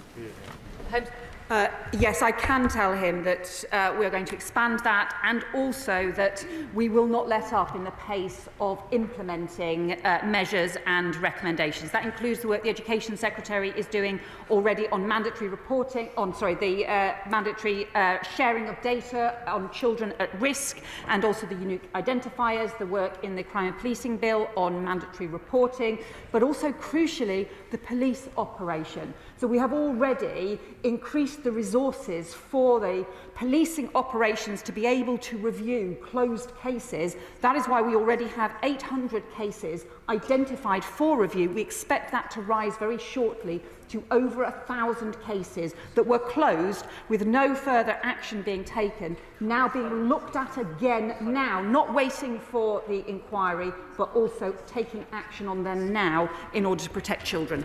Blackman. Thank you, Madam Deputy Speaker. The Honourable Member for Sheffield South East and I are the sole members of the House that are still here that served on the Housing, Communities and Local Government Select Committee when we conducted the inquiries into Rotherham, both in November 2014 and March 2015. We heard from the victims then about the terrible abuse they'd suffered. We interviewed Dame Louise Casey at great length about her concerns about what was happening and what was being allowed to happen. And there's clearly something still going on, which is most prominent victims are young girls taken into care by local authorities from broken homes who've never experienced the love of a family. They then take a view that someone that gives them and expresses some form of love as being something they should like and enjoy. The reality is they're being ruthlessly exploited by individuals that should know better and are evil. The key here then is of concern is the lackadaisical approach that's been taken by many local authorities, social workers, the police and other bodies. And the concern that I have, and I'm sure other members have, and this is genuine, is that a local inquiry won't get those individuals who either turned a blind eye or actually participated in the abuse to actually give evidence. So will she ensure that those inquiries, witnesses are called under oath, so that we can get to the bottom of this and make sure those people that turned a blind eye or connived are brought to justice as well as the perpetrators? So I can reassure him that the point of having the national inquiry is to ensure that where local institutions are being examined, there will be the powers from the Commission to be able to compel witnesses, to be able to take evidence under oath, to be able to gather information, papers and evidence as they so see fit in order to make sure that we can get to the heart of institutional failure.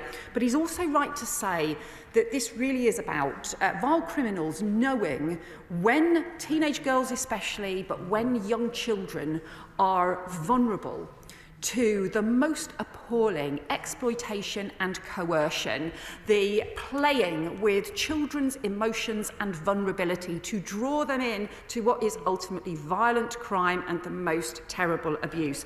This does raise questions, particularly about the fact that the number of child protection cases identified around sexual abuse has dropped by social services. We are very concerned about that. The Education Secretary is now investigating that, and also the failure to share data properly around the children who are at risk, the ones who are going missing. It's the evidence from, I think, the work that he did and the committee did 10 years ago about missing children, about children in care. It's all the same evidence now. We've got to be better at pursuing that evidence. Jodie Reid. Madam Deputy Speaker, I strongly welcome the Home Secretary's announcement for an inquiry and its commitment to survivors. And it's absolutely right that the inquiry focuses on the local areas where we know survivors have been failed by the authorities which were supposed to protect them. But it's also essential that we draw the lessons for the whole of the UK. Earlier this year, Professor Alexis Jay from Strathclyde University warned the Home Affairs Select Committee that Scotland is not immune immune to this kind of organised abuse that we've witnessed elsewhere in the UK, and Scotland's victims and survivors deserve the same assurances of accountability and robust safeguarding measures as anywhere else in the UK. So can I ask the Home Secretary if she will actively seek engagement from the Scottish Government and offer its support and advice to help ensure it also wholeheartedly implements the G recommendations effectively? I welcome my honourable friend's point. The Safeguarding Minister will follow up these issues with the devolved administrations. Obviously, she is right. Of course, this is a devolved issue for Scotland. Nevertheless, she's also right that this kind of appalling crime, this has happened everywhere, and this needs action everywhere in order to safeguard children and protect them. I appreciate how sensitive the topic is, but longer questions mean fewer colleagues will get in, and obviously shorter answers from the Secretary of State will help as well. Richard Ford. Thank you, Madam Deputy Speaker. At one of my surgeries, I heard from a civil servant who had gathered evidence for the independent inquiry into child sexual abuse across the whole of England. They described themselves as being, quote, left emotionally and physically drained after collecting evidence, only for it not to have been acted on by the government. I welcome this government's acceptance of the 12 Casey review findings, but I ask the Secretary of State, will she assure my constituent and other civil servants that there will be no delay in implementing the findings of the IICSA? Well, I can assure him we are taking forward the recommendations already. The Safeguarding Minister updated the House on all of the ICSA recommendations before Easter. Some of them require legislation, and that legislation is passing through, including passing through this House. At the moment, we will have further discussions on those issues later this week. Some of the issues are issues that we are able to take forward already, and we will continue to update the House on the progress on those recommendations. Catherine Atkinson. Thank you, Madam Deputy Speaker. Can I welcome this evidence-led action on grooming gangs?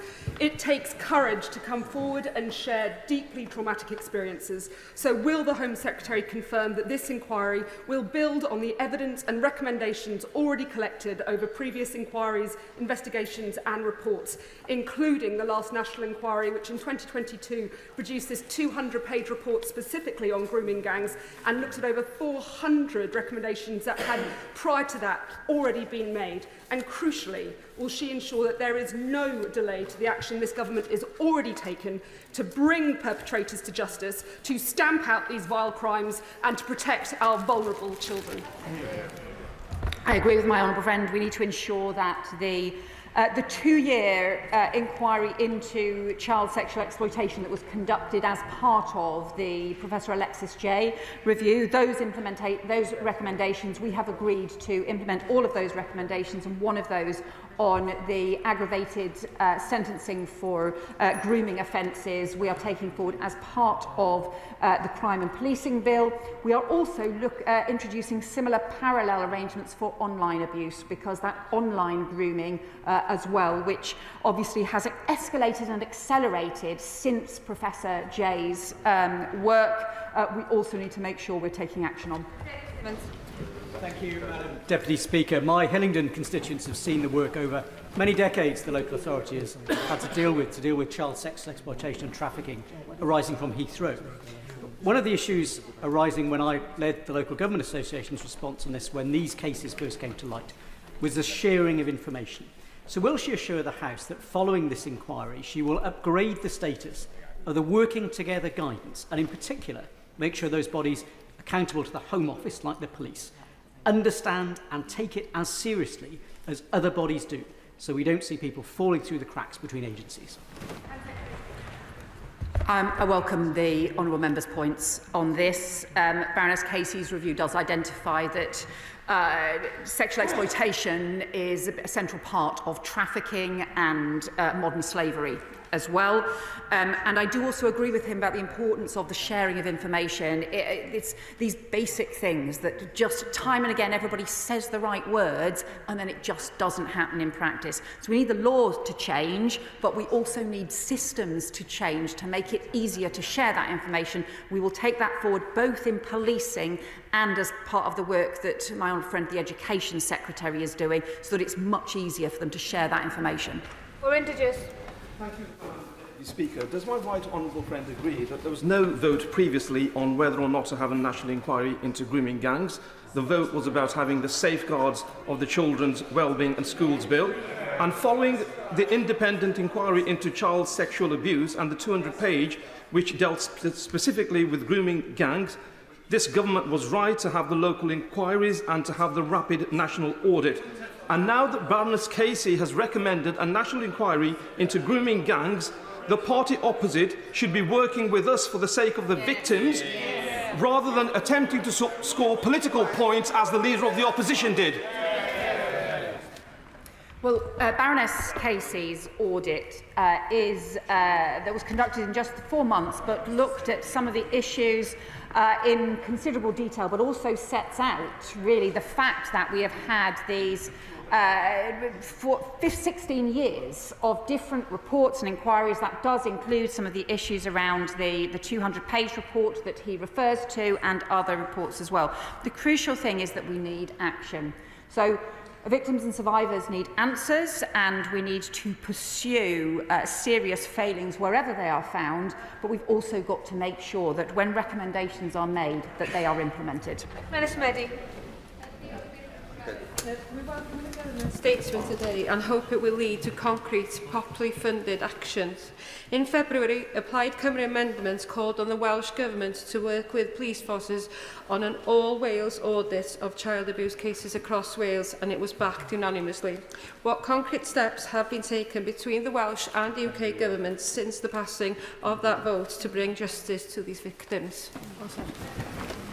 Well, the Honourable Member will know that there are obviously many of the issues around the social services provisions are obviously matters for the Welsh Government, but also issues around policing are covered by the Home Office, and that's why we have already been working with police forces across the country to strengthen the work of the Child Sexual Exploitation Task Force, to be able to look at different cases that have been closed, but also to strengthen their work with local partners in order to be able to pursue these terrible crimes. As part of the policing operation that will be led by the National Crime Agency and drawing on expertise from across the country, we will ensure that that also connects with the work being done by the Welsh Government, and the Safeguarding Minister is following up with devolved administrations. Gareth Snell. Thank you very much, Madam Deputy Speaker. Further to the quite pertinent comment from the Honourable Gentleman for Harrow East, the broken social care system for children in this country potentially is creating future victims today. And whilst a review at local level will look at what happened in the past, we need to make sure that we are doing our best to make sure that these crimes by appalling people aren't continuing in the future. So can the Home Secretary say a little bit more about what she might be doing with the Education Department to make sure that those young people who are being groomed online and groomed in public today can help spot those signs so they know to ask for help, and they can ask for help at the pertinent time, because otherwise, unfortunately, we may see this cycle continuing for decades to come. Home Secretary. Well, I agree with my honourable friend that we need the action across social services, and that's why the Children and Wellbeing Bill that the Education Secretary is taking forward is so important.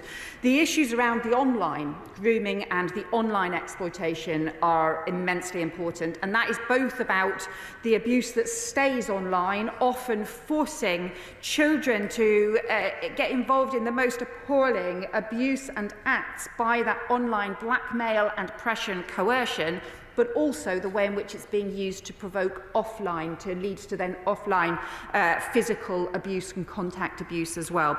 We are working with the National Crime Agency on new technology to be able to address this, but also with the Education Department on how we also build children's resilience in dealing with these crimes. Madam Deputy Speaker, much has been made in the House this afternoon of the fact that a former Director of Public Prosecutions, now Prime Minister, instigated a prosecution against grooming gangs. That being so, he was clearly better placed than most of us to understand the need for the national inquiry that he so rigidly resisted initially. But I'd like to associate myself with the apology offered by the Right Honourable Lady to the House on behalf of all of us and all of the authorities that have failed young people so dismally. Those young people now want to know that they can have confidence and trust in the national inquiry, and in who leads it. Can she tell the House who that is likely to be and what terms of reference they will have? Home Secretary.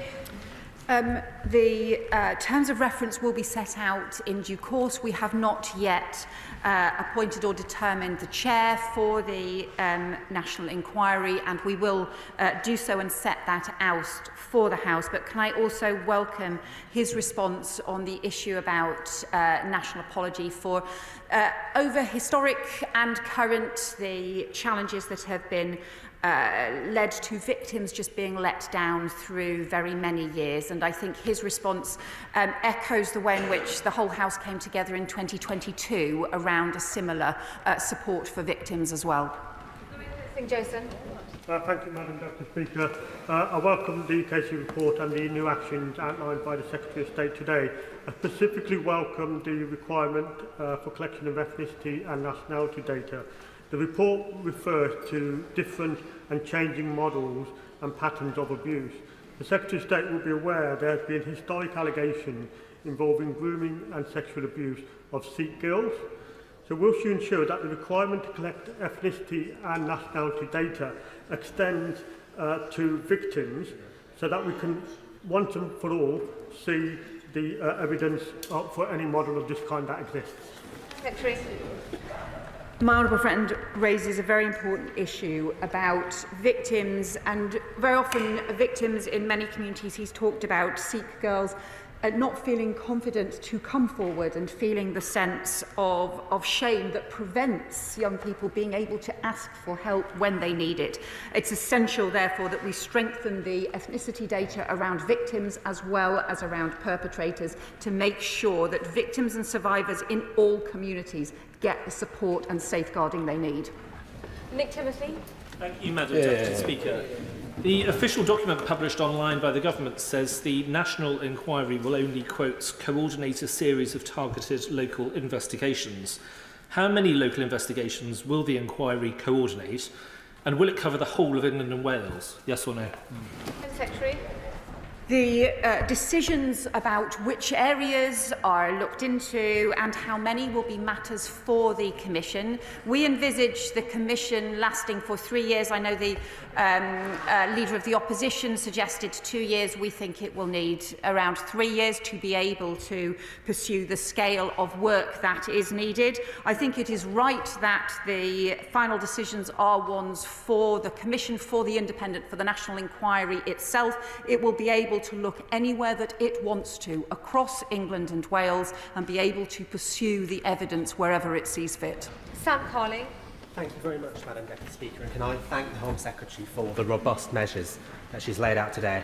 Can she reaffirm the commitment that the Government made in January of this year that the ICSA recommendations relevant to the Home Office will be implemented in full?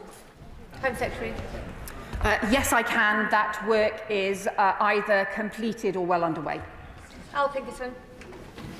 Mr. Speaker, in an era when information is increasingly contested and weaponised, political parties would do well to lead by example by providing credible information and avoiding the spread of disinformation, including about the events, proceedings and procedures of this House. Given that Baroness Casey's report addresses what is, frankly, a matter of the utmost sensitivity involving highly vulnerable young girls, can I ask the Secretary of State to ensure that the operation and eventual findings of this report are communicated clearly, responsibly and in a timely manner to the public, and that disinformation is actively countered to prevent political distortion, the incitement of harm and the further diminution of public trust? I think I respect the really important points the Honourable Member makes, and that one of the issues, in fact, that Baroness Casey particularly raises is having inaccurate information, whether it be about ethnicity, whether it be about anything else. Having inaccurate information can cause huge problems, and the more that we make sure that information is robust, the better. Baroness Casey will also, as the Select Committee Chair said, be giving evidence tomorrow, and so people will also be able to hear directly from her as well as reading her report. Harpreet Pal. Thank you, Madam Deputy Speaker. The victims and survivors of the grooming gangs and CSE have been institutionally let down, and we must make sure they are front and centre in our approach. So can I join other colleagues in saying that court delays must be looked at? This is a particular issue in West Yorkshire, and it's traumatic for the survivors.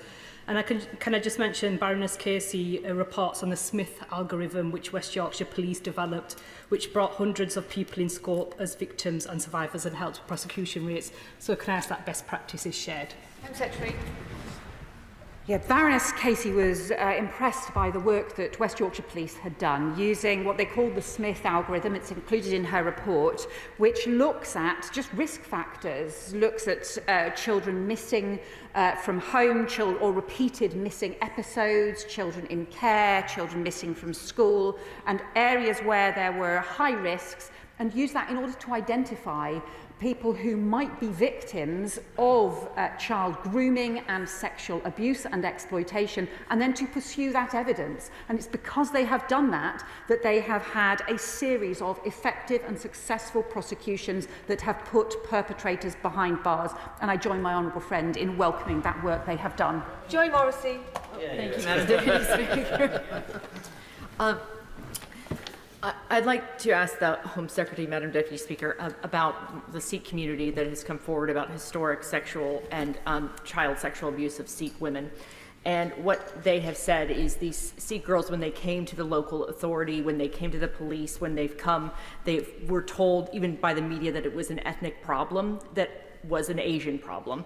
And I welcome the fact that the Home Secretary is going to be recording data, but what data will that be, and how can Sikh girls who've been abused not be just told it's an Asian problem? Yeah. Can I welcome the point that the Honourable Member has made? It's immensely important that victims and survivors in every community of every ethnicity are able to get justice, are able to get the support they need, and the issues around race and ethnicity are never used as an excuse to ignore victims or to fail to pursue criminals who are committing the most terrible crimes. We want to work with the police to ensure that we can also get effective data and effective recording on victims, but also to make sure that there are the right kinds of services and support in place so that every victim is heard. Clive Efford. Deputy Speaker, I'm shocked that the Conservatives don't seem able to recognise that they were in power for 14 years of the 15 to which Louise Casey refers to in her report. And if they were showing any kind of enthusiasm for an inquiry when they were in government, they would have called it. Now, can I just ask my right, so we can dismiss them? Can I ask my right honourable friend, is she confident that we are getting the voice of the victims here? Well, the victims, the parents and the children themselves. When we had a similar problem to this back in the 90s when I was in local government, we set up a thing called Childline to give a direct voice to young people so that they could raise their concerns. Does she think that we should have a similar thing here so that victims of child sexual exploitation can get their voices heard? Secretary. My honourable friend makes a really important point. And on the history and the action that's been taken, one of the things that Baroness Casey particularly criticises is a 2020 report that was produced by the Home Office under the previous government, because she concludes that the conclusions that it came to were simply not justified by the data, and that the data that was being gathered was inadequate. I think everyone should recognise that not sufficient action has been taken, whether it be on data, whether it be on sharing, whether it be on implementing recommendations. On the particular issues of victims and survivors, the Safeguarding Minister is doing immensely important work on this and is looking at ways to ensure that the victims and survivors' voices can be at the heart of the new national inquiry, and also at the heart of all of the work that the Home Office does in this area as well. Sarah Ball. Thank you, Madam Deputy Speaker. I don't believe I've actually heard an answer to a number of the Leader of the Opposition's questions, so I'll ask the Home Secretary again. When did Baroness Casey submit her findings, and did the Government request any changes? Home Secretary. 10 days ago, and this is Baroness Casey's report. This is her independent report, and anybody who suggests that Baroness Casey report would change her, Baroness Casey would change her views and reports for anyone has not met Baroness Casey. Thank you, Madam Deputy Speaker, and I welcome the pace and focus which the Home Secretary has brought to Baroness Casey's report, and she is right to highlight the risk of the unrhyme space and, of course, the rapidity by which that is now a focus. Can she give assurances that protocols will change according to that to ensure that we're looking for the information we don't know about, but also for survivors and victims of exploitation online, that if they have been criminalised, those cases will be quashed so that they're not carrying convictions for the exploitation they experienced? Home Secretary. I really welcome the point my honourable friend has made about needing to ensure that victims aren't criminalised for the coercion against them, for the crimes that are committed against them. And it's that failure, I think, that tendency to blame victims for the appalling crimes committed against them that has been a pervasive problem through the years. We are looking further at the issues around the online grooming and exploitation. That is escalating. In a complicated way, it does also involve more teenagers themselves being involved in that exploitation as well. That is more complicated to identify where people are being coerced and where they are actually criminals themselves who are committing these crimes. Lee Anderson. Thank you, Madam Deputy Speaker. It is amazing, it is staggering that the Labour MPs can come here today and welcome an inquiry when they was given the chance. They all voted against one. But these girls, these victims of the Pakistani grooming gangs, they were kidnapped, they were abused, they were drugged, they were raped. And when they reached out for help, everybody ignored them. So there's little wonder they have no faith in the system. But they can regain faith if the Home Secretary agrees with me and appoints Maggie Oliver as chair of the inquiry. Well, I would say to the honourable member, the child sexual exploitation and abuse, some of the most vile crimes that our country faces. And what Baroness Casey's report sets out in some detail, set out over 17 pages, just report after report after review after report after review, and so many of those recommendations never implemented. So concerns that were raised at the time of the Rotherham inquiry about issues around ethnicity, about issues around lack of information sharing, about lack of protection for children, simply not acted on. And Baroness Casey herself says, if we'd got this right years ago, seeing these girls as children raped rather than wayward teenagers, then I doubt we would be in this place now.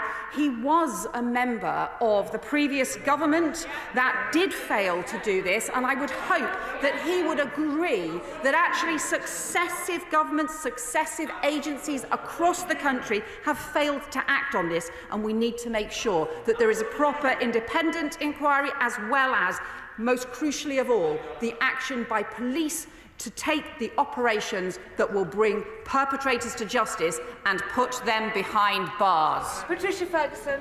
Thank you, Madam Deputy Speaker, and I thank my right honourable friend for bringing forward the statement today. One of the questions running through Baroness Casey's audit is why. Not just how the type of offending has been allowed to grow unchecked in our society, but what it is that drives people to commit these vile crimes. Can the Home Secretary assure me that the Government will commission serious, thorough, considered research into the drivers of group-based child sexual exploitation, including looking at all the issues around ethnicity and age? And will those findings be shared with the devolved administrations who, as we've heard, have not been exempt from these issues? Yes, I can say to my honourable friend that we do accept this recommendation from Baroness Casey as part of her report. We will commission this research into the drivers of child sexual exploitation and also some of the wider drivers around violence against women and girls as well, so that we have the stronger evidence to keep children safe. Sir Julian Smith. Bradford and Keighley taxis operate in Skipton and South Craven. There's been some horrific cases in that area. Could she confirm that the inquiry will be not too restricted to Bradford and the bigger conurbations? And in the UK, we have a crisis in our inquiry system. They do all take too long. The COVID inquiry is still ongoing. It's an absolute scandal. Could she accelerate the timings, and would she give serious consideration to this public inquiry being held in the north of England? Home Secretary. So I do agree with him that there are challenges with inquiries that can take a very long time and can mean that victims and survivors, or those who are affected by the particular inquiry, can wait for a very, very long time for answers. That is why it is critical that actually we introduce and implement recommendations from previous inquiries, that we get on with it, that we strengthen the police operations now to put perpetrators behind bars. I can also tell him we will not restrict where the inquiry goes or where the Commission chooses to investigate. Thank you, Madam Deputy Speaker. I welcome the audit by Baroness Casey today and the government's instigation of the national inquiry. It must leave no stone unturned, it must lead to convictions, and it must lead to perpetrators and anybody complicit behind bars, where as far as I'm concerned they can rot. But Madam Deputy Speaker, it is also important that in this most serious of issues demands serious and considered conduct from the people in this place, including not misrepresenting what happens here. Can the Home Secretary confirm to me that the reasoned amendment referenced by the Leader of the Opposition, if it had passed, would not have led to a national inquiry, it would have blocked child protection measures, and it weaponises child rape to go after clicks? Home Secretary. Order. Home Secretary.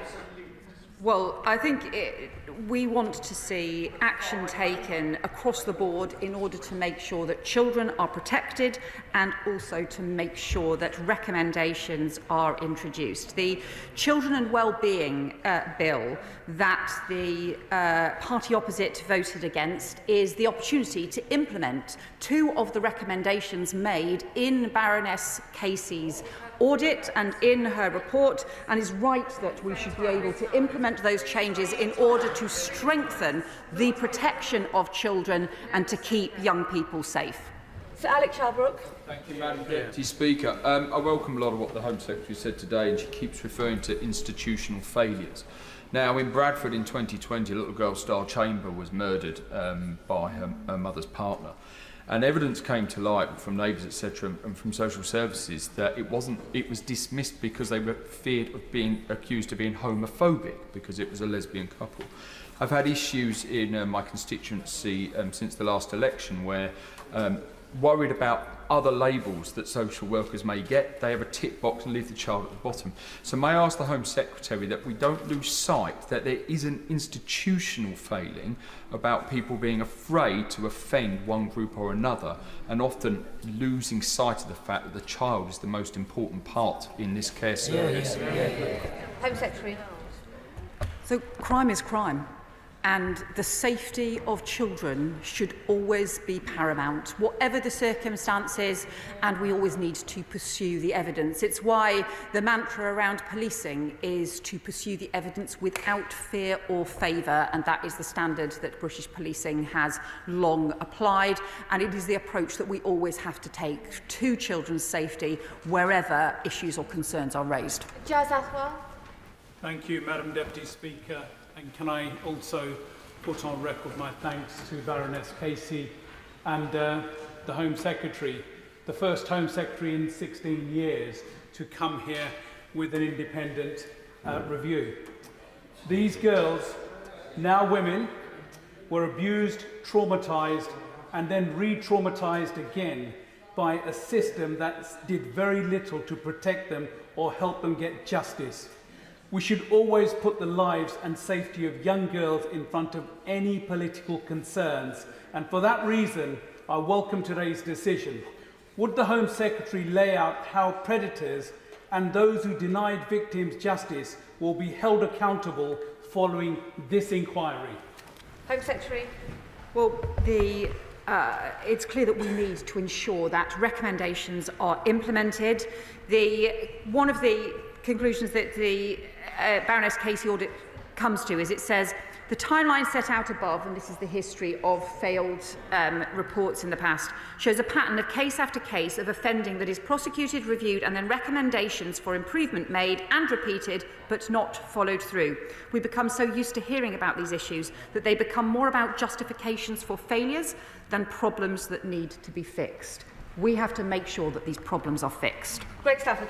Thank you very much, Madam Deputy Speaker, and I welcome the Home Secretary's statement that those who are convicted of such crimes will not be able to take part in the asylum system. I would suggest to her that she may want to go and extend that to all crimes against the person. But the question that my right honourable friend from the front bench asked was, will she make sure that no human rights, fallacious human rights claims can be made so that these people cannot be deported if convicted of these crimes? So we are strengthening the safeguards in the asylum system. I think the system that we inherited was too weak, didn't have strong enough systems both to ensure that the rules are respected and enforced, but also particularly to deal with issues around criminality and issues around public risk. So we are strengthening those safeguards, including the law around sexual offences, including too looking particularly at the issues about the way in which Article 8 is being interpreted.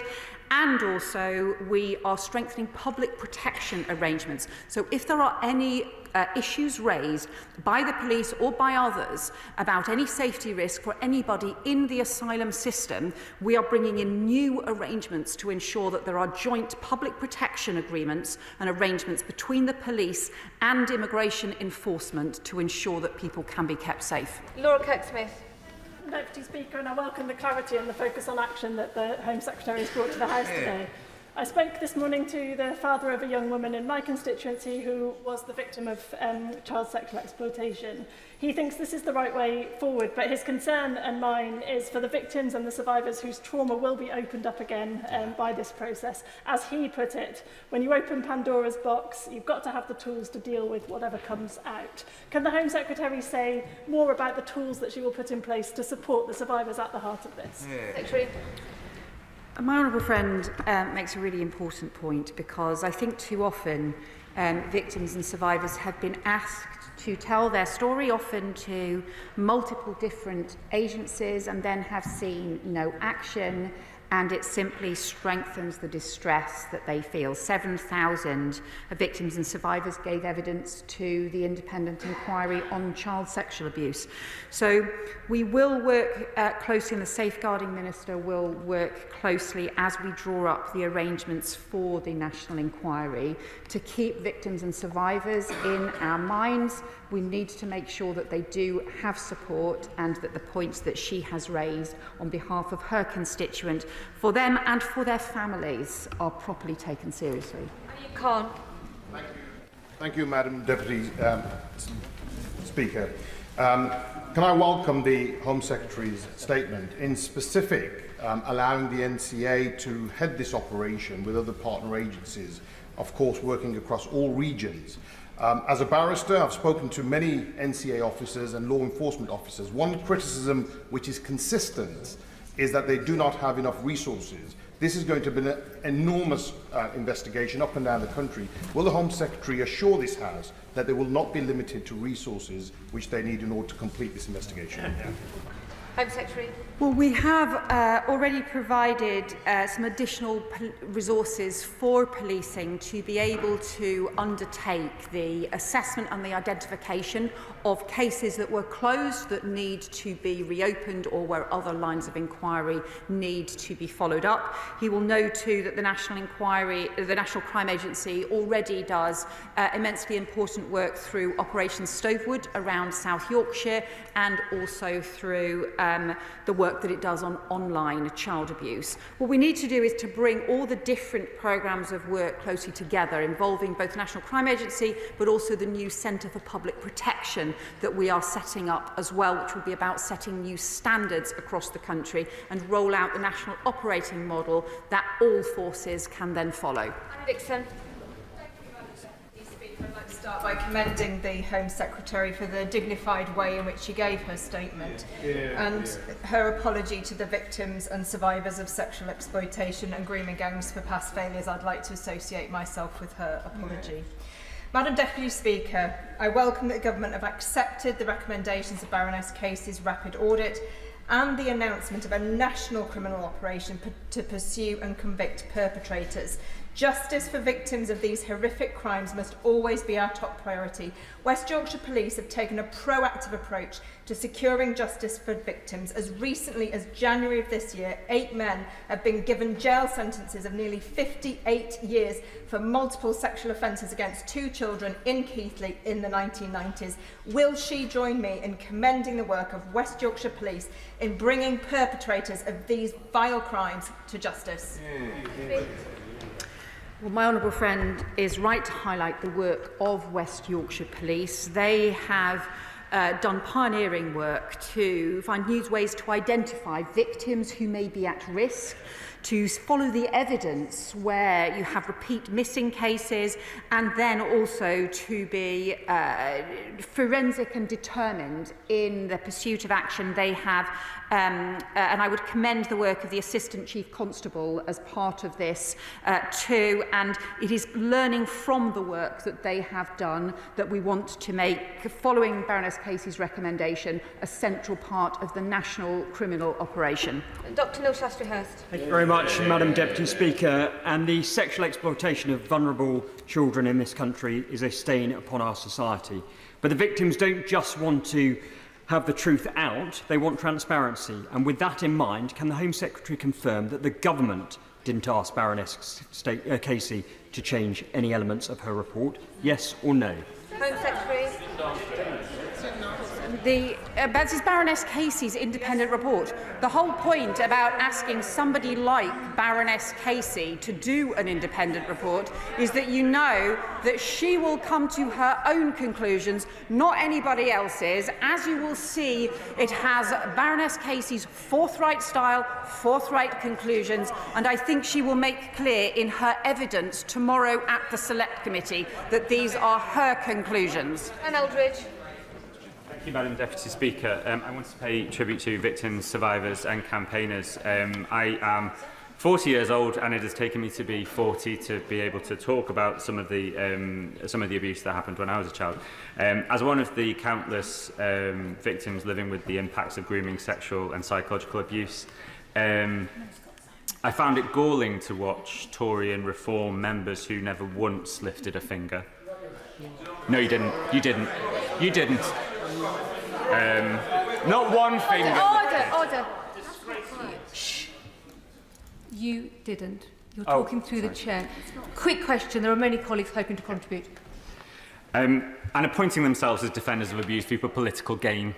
Does the Minister agree with me that neither history nor the British people will be kind to the sickening political opportunism we've seen from the parties opposite? Secretary.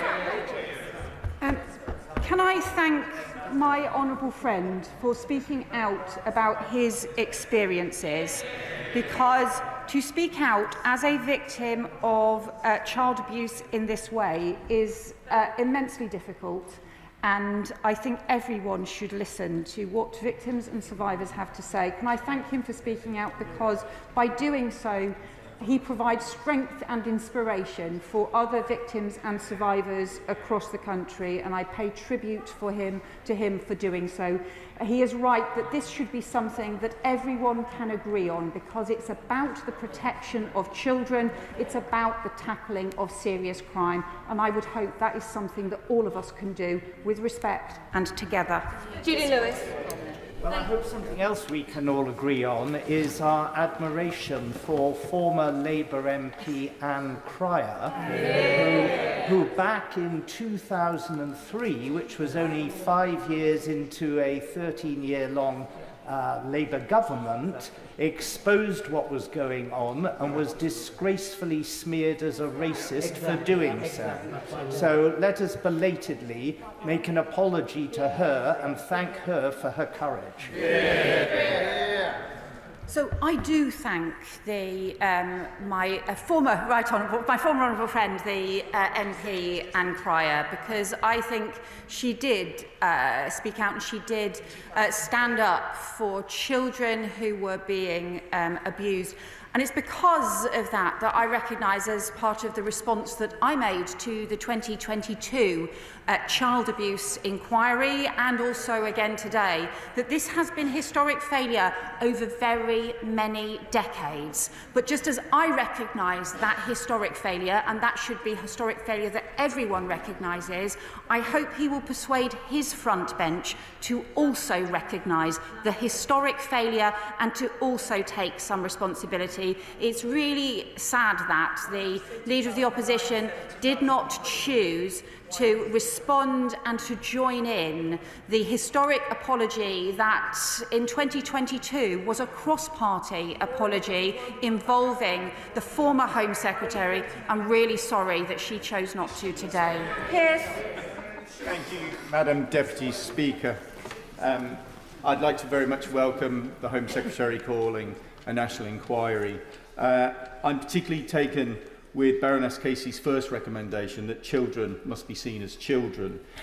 I'm extremely concerned at the number of cases that she's identified that were dropped because these children were seen as consenting to sex with their perpetrators. Will the Home Secretary reassure me that these cases will be opened and looked at immediately and that we don't have to wait for the outcome of the national inquiry? Yeah. I can tell my honourable friend that we're working with the Lord Chancellor on taking forward this recommendation now, not waiting for any further local inquiry. Baroness Casey is really clear that the adultification of children, treating them as consenting to something to which they were coerced and where they were exploited, lies at the heart of a lot of the institutional failure to take this crime seriously. That's why we need to change the law, but we also need to change attitudes, because some of the cases that Baroness Casey refers to were recent, and that cannot go on. Jim Allister. The Home Secretary refers to this as a national inquiry, but it's not, is it? Because its terms of reference and scope will exclude concern about grooming and organised sexual exploitation in Northern Ireland, whether by foreign nationals, by paramilitary groups, or by others. Is that less important to this government? And when it comes to the legislative change, increasing the statutory rape age to 16, will that apply across the whole United Kingdom? Well, the honourable member will understand that the Home Office responsibilities around policing and crime cover England and Wales. The Safeguarding Minister will be following up with devolved administrations, and it will be for them to decide how they want to take these issues forward, and that includes in Northern Ireland as well. And the Lord Chancellor will consult in the normal way with devolved administrations on changes to the law. Strather. Mr. Speaker, every and any instance of child sexual exploitation should shame all of us. But I think what so many of us found particularly horrific about the grooming gang scandal was the fact that these crimes continue to be perpetrated because of a failure to act by stakeholders and agencies who had completely undefendable preconceived notions about the victims they were speaking to. So I welcome the government following the evidence, not the politics, first in appointing Baroness Casey to conduct this review, but then in making sure we're not shying away from a national inquiry when she's called for one. But as part of this inquiry, will she make sure it has all the powers it needs to compel any and every stakeholder who played a part, potentially in walking on by from this scandal, to take part in giving evidence? And will she legislate where necessary to make sure anyone is accountable in front of the law if they've been shown to have played a part in ensuring that those victims didn't get the justice they deserved to begin with? Home Secretary. So my honourable friend is right that these attitudes towards teenage girls, towards children, and treating them as adults still persists. Baroness Casey quotes a serious case review of a case of a teenager online. She was just 12 and 13 years old, who was being drawn into the most explicit and abusive chat rooms and pornographic sites online, and that this was somehow treated as being that child's choice to do so, even though there was evidence around exploitation and crime taking place. We have to make sure that we do more to protect our teenagers, and we will bring in the mandatory duty to report to strengthen the law there as well. Final question, Dr. Ben Spencer. Thank you, Madam Deputy Speaker. I thank the Home Secretary for her statement and for changing her mind on the need for a national inquiry. She said the Casey report for the past 10 days. Could she lay out which evidence in that report was most persuasive to her in changing her mind, or if it was something that she'd reached a conclusion independent of the report, which factors led her to do so? Home Secretary. That is an important question. So we looked at, I took to this House in January that I would look further at how to make sure that local investigations had the powers that they needed to compel witnesses or to compel evidence. This was raised with us both by members in this House but also by mayors as well, to ensure that it could properly get to the truth. So we pursued that. We looked at other powers around Local Government Act, around inspection powers and so on. All of those had complexity attached to them. So we asked Baroness Casey to look at this and also to look at the responses that we got from local authorities. So we looked at it, but we also asked Baroness Casey to look at that evidence as well and to make final recommendations, and that is why we have agreed with Baroness Casey's recommendations about having the national inquiry in place. That is the end of the statement on the Casey report. I'll give the front benches a few moments to shuffle over. If colleagues leave the chamber quickly and quietly.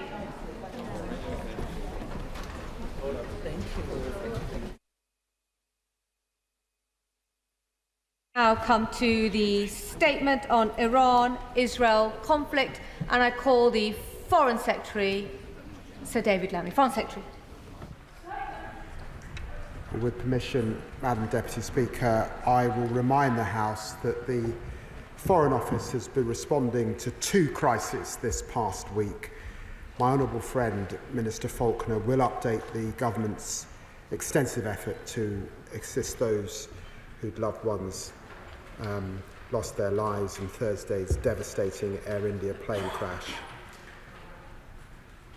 You know, just 9 days ago, Madam Deputy Speaker, I was in Delhi, strengthening our friendship. Our nations are mourning together, and my thoughts are with those suffering such terrible loss. With permission, Madam Deputy Speaker, I will now turn to the Middle East. Early last Friday morning, Israel launched extensive strikes across Iran, targets including military sites, including the uranium enrichment facility at Natanz, and key commanders and nuclear scientists. The last 72 hours has seen Iranian ballistic missiles and drone strikes across Israel, killing at least 21 Israelis and injuring hundreds more. And Israeli strikes have continued, including on targets in Tehran, with the Iranian authorities reporting scores of civilian casualties. Prime Minister Netanyahu has said his operations will continue for as many days as it takes to remove the threat. Supreme Leader Khamenei has said Israel must expect severe punishment. Madam Deputy Speaker, in such crisis, our first priority is the welfare, of course, of British nationals. On Friday, we swiftly stood up a crisis team in London and the region, and yesterday I announced that we now advise against all travel to Israel, as well as our long-standing travel advice of not travelling to Iran. Madam Deputy Speaker, today I can update the House that we are asking all British nationals in Israel to register their presence with the FCDO so that we can share important information on the situation and leaving the country. And I can announce today that we are further also updating our travel advice to signpost border crossing points and sending rapid deployment teams to Egypt and to Jordan to bolster our consular presence near the border with Israel, which has already been supporting British nationals on the ground. Israel and Iran have closed their airspace until further notice, and our ability, therefore, to provide support in Iran is extremely limited. British nationals in the region should closely monitor our travel advice for further updates. Madam Deputy Speaker, the situation remains fast-moving. We expect more strikes in the days to come. This is a moment of grave danger for the region. And I want to be clear, the United Kingdom was not involved in the strikes against Iran. This is a military action conducted by Israel. It should come as no surprise that Israel considers the Iranian nuclear program an existential threat. Khamenei said in 2018 that Israel was a cancerous tumour that should be removed and eradicated. We have always supported Israeli security. That's why Britain has sought to prevent Iran obtaining a nuclear weapon through extensive diplomacy. We agree with President Trump when he says negotiations are necessary and must lead to a deal. That has long been the view, Madam Deputy Speaker, of the so-called E3, Britain, France and Germany, with whom we've worked so closely on this issue. The view of all the G7, who have backed the efforts of President Trump's envoy, Steve Witkoff, and for more than 2 decades, the cross-party view in this House. Lord Cameron of Chipping Norton and Lord Haig of Richmond led diplomatic efforts on the issue. Baroness May of Maidenhead and the former Right Honourable Member for Uxbridge did too. And this government has continued to pursue negotiations, joining France and Germany in 5 rounds of talks with Iran this year alone. Ours is a hard-headed, realist assessment of how best to tackle this grave threat. Fundamentally, no military action can put an end to Iran's nuclear capabilities. Madam Deputy Speaker, just last week, the International Atomic Energy Agency Board of Governors passed a non-compliance resolution against Iran, the first such IAEA finding in 14 years. The Director General's comprehensive report details Iran's failure to declare nuclear materials. Iran remains the only state without nuclear weapons accumulating uranium at such dangerously high levels. Its total enriched stockpile is now 40 times the limit in the JCPOA. And their nuclear program is part of a wider pattern of destabilising activity. The government has taken firm action in response. When they transferred ballistic missiles for use in Russia's illegal war in Ukraine, we imposed extensive sanctions, including against Iran Air, and cancelled our bilateral air services agreement.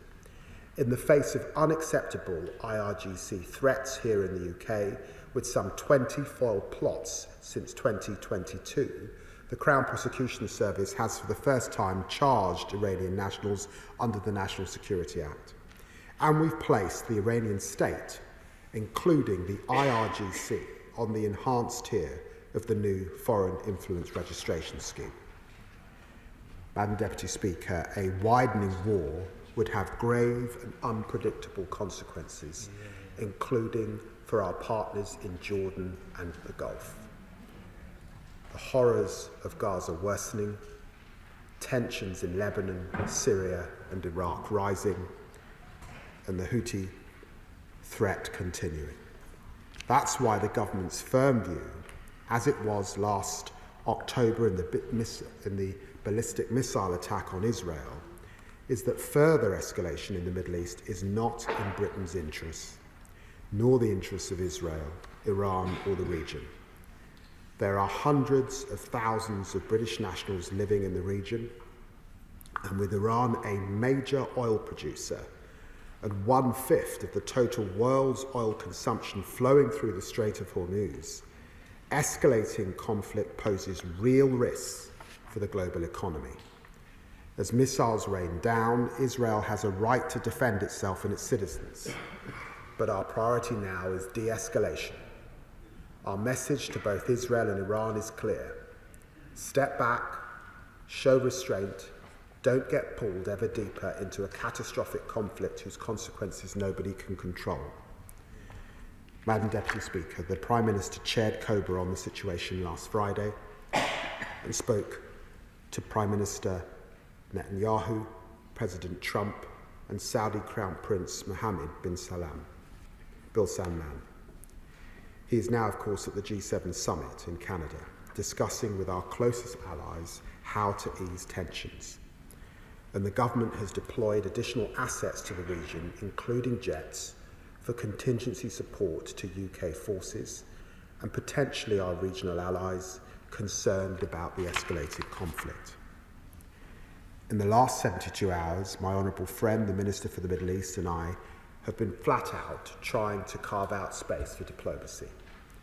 I have spoken to both Israeli Foreign Minister Saar and Iranian Foreign Minister Araghchi, underlying Britain's focus on de-escalation.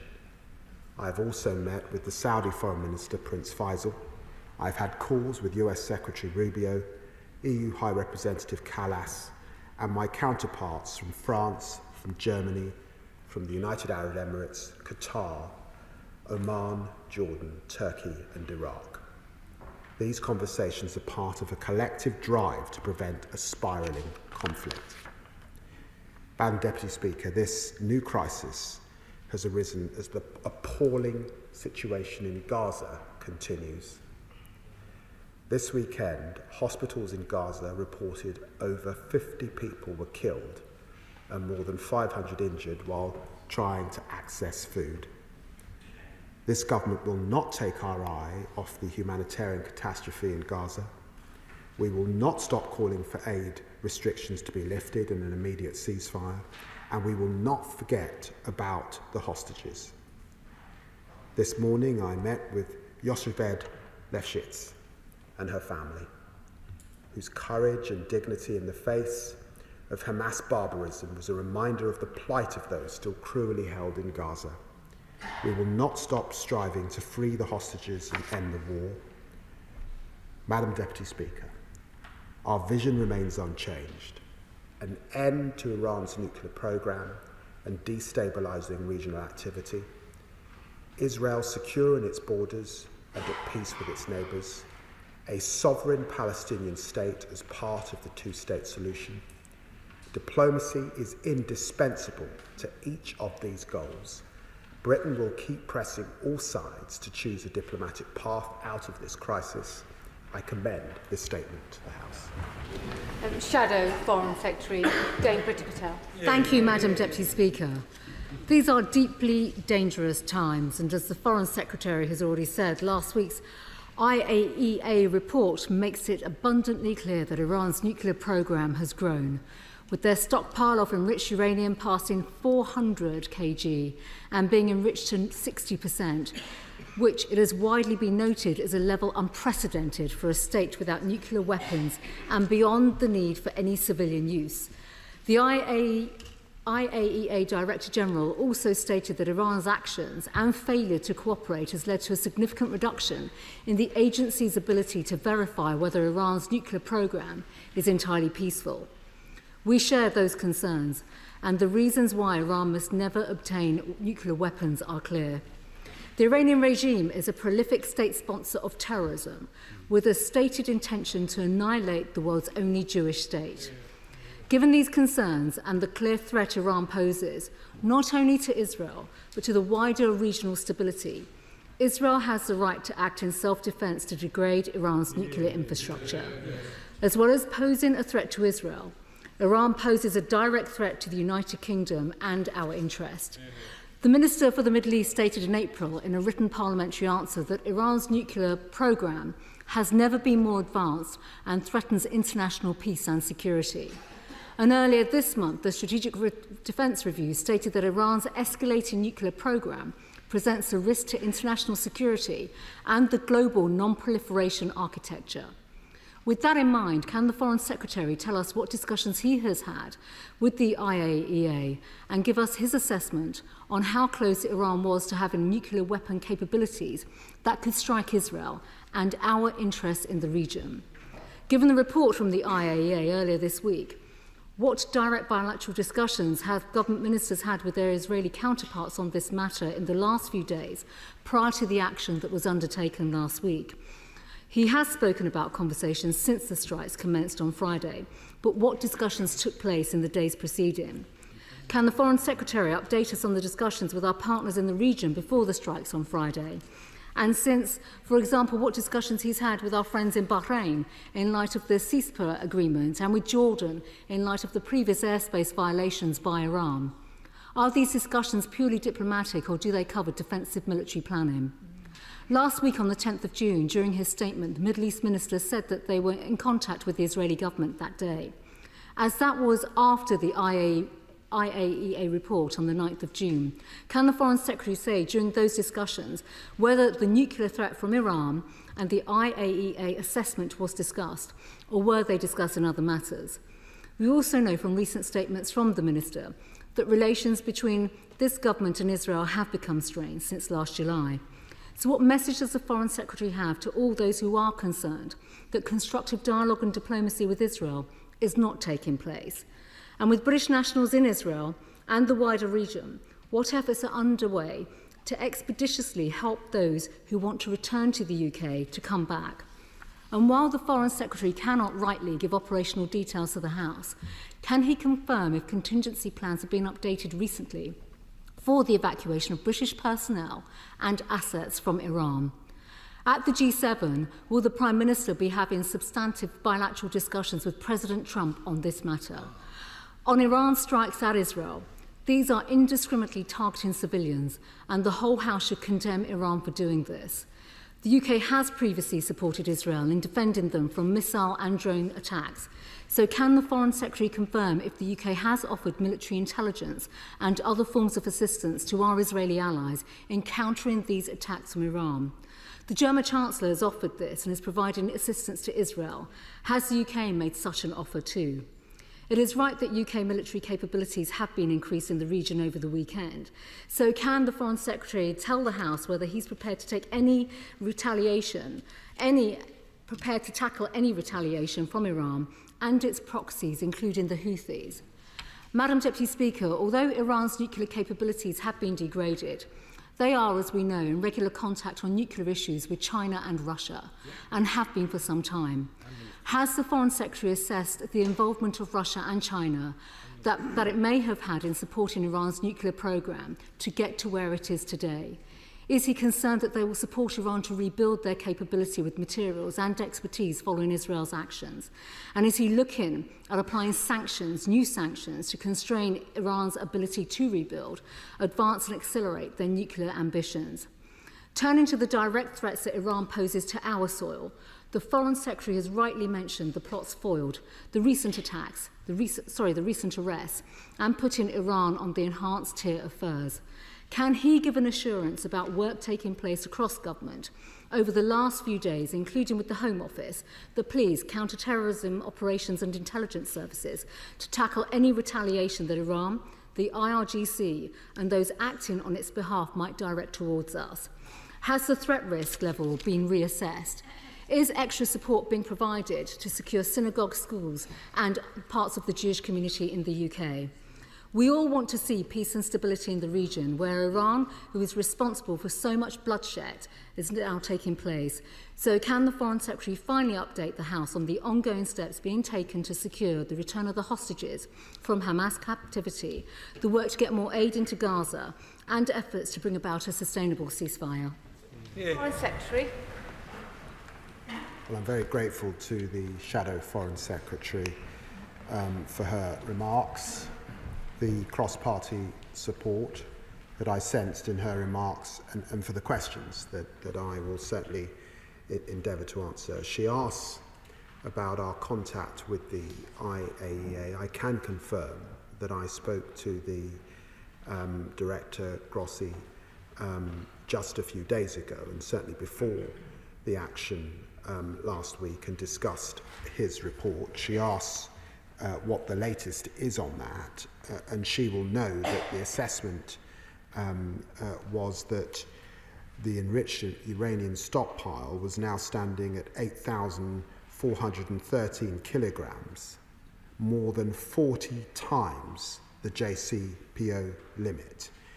And the total high enriched uranium stockpiles was considered 9 significant quantities of high enriched uranium. She asked then what coordination we had given that information, and I want to reassure her that I have been in close touch, working in concert with my French and German colleagues over this period, and coordinating the three of us, working across our political directors, but also as foreign ministers in our messaging to the Iranian regime. And can I confirm to her that we will be speaking to the Iranian regime again in the coming hours to raise those concerns and heighten what I said about the need for diplomacy at this time. She asks quite properly about our long-standing relationship with Bahrain, and can I confirm that the Minister for the Middle East has spoken to Bahrain. She asks about our long-standing relationship with Jordan, and can I confirm that of course I've spoken to Foreign Minister Safadi in the last few days, and we continue to coordinate with our Jordanian friends and offer whatever support we can at this time.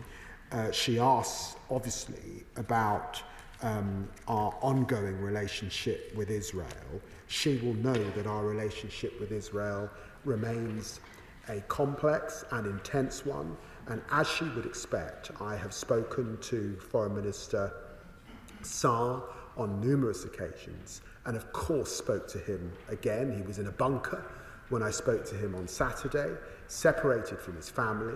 I offered him condolences, and of course, as you would expect, the United Kingdom and Israel in these times, of course, coordinate and work together. We have disagreements, of course, and we've discussed that over this dispatch box, particularly about the humanitarian situation in Gaza.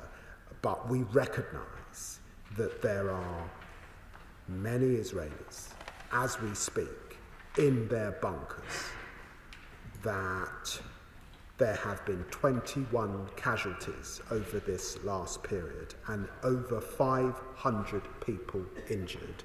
There is a sense of trauma, compounding trauma in Israel, and I want to reassure her that we recognise that. Of course, the Prime Minister is discussing these issues with President Trump at this time, and I know the G7 meeting is going on as we speak. I want to reassure her also about our contact with hostages. That's why I was meeting with hostage families just today and undertaking to raise that issue again in this place. And what they asked me was to ensure that with this crisis we do not take our eye off the situation in Gaza, and that's why I made it a part of my statement. And she quite rightly asks about state threats from the Iranian regime and the IRGC. And can I refer her to the work of Sir John Hall?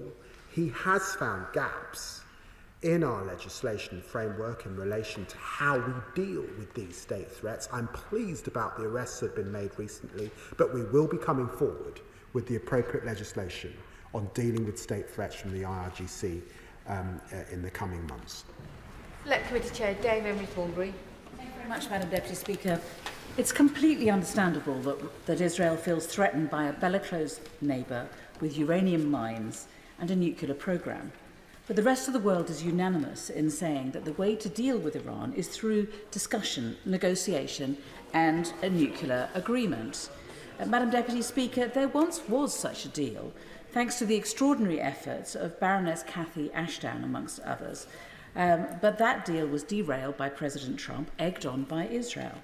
And now, belatedly, even President Trump has come to the view that the solution has to be a nuclear agreement with Iran, secured through discussion and diplomacy.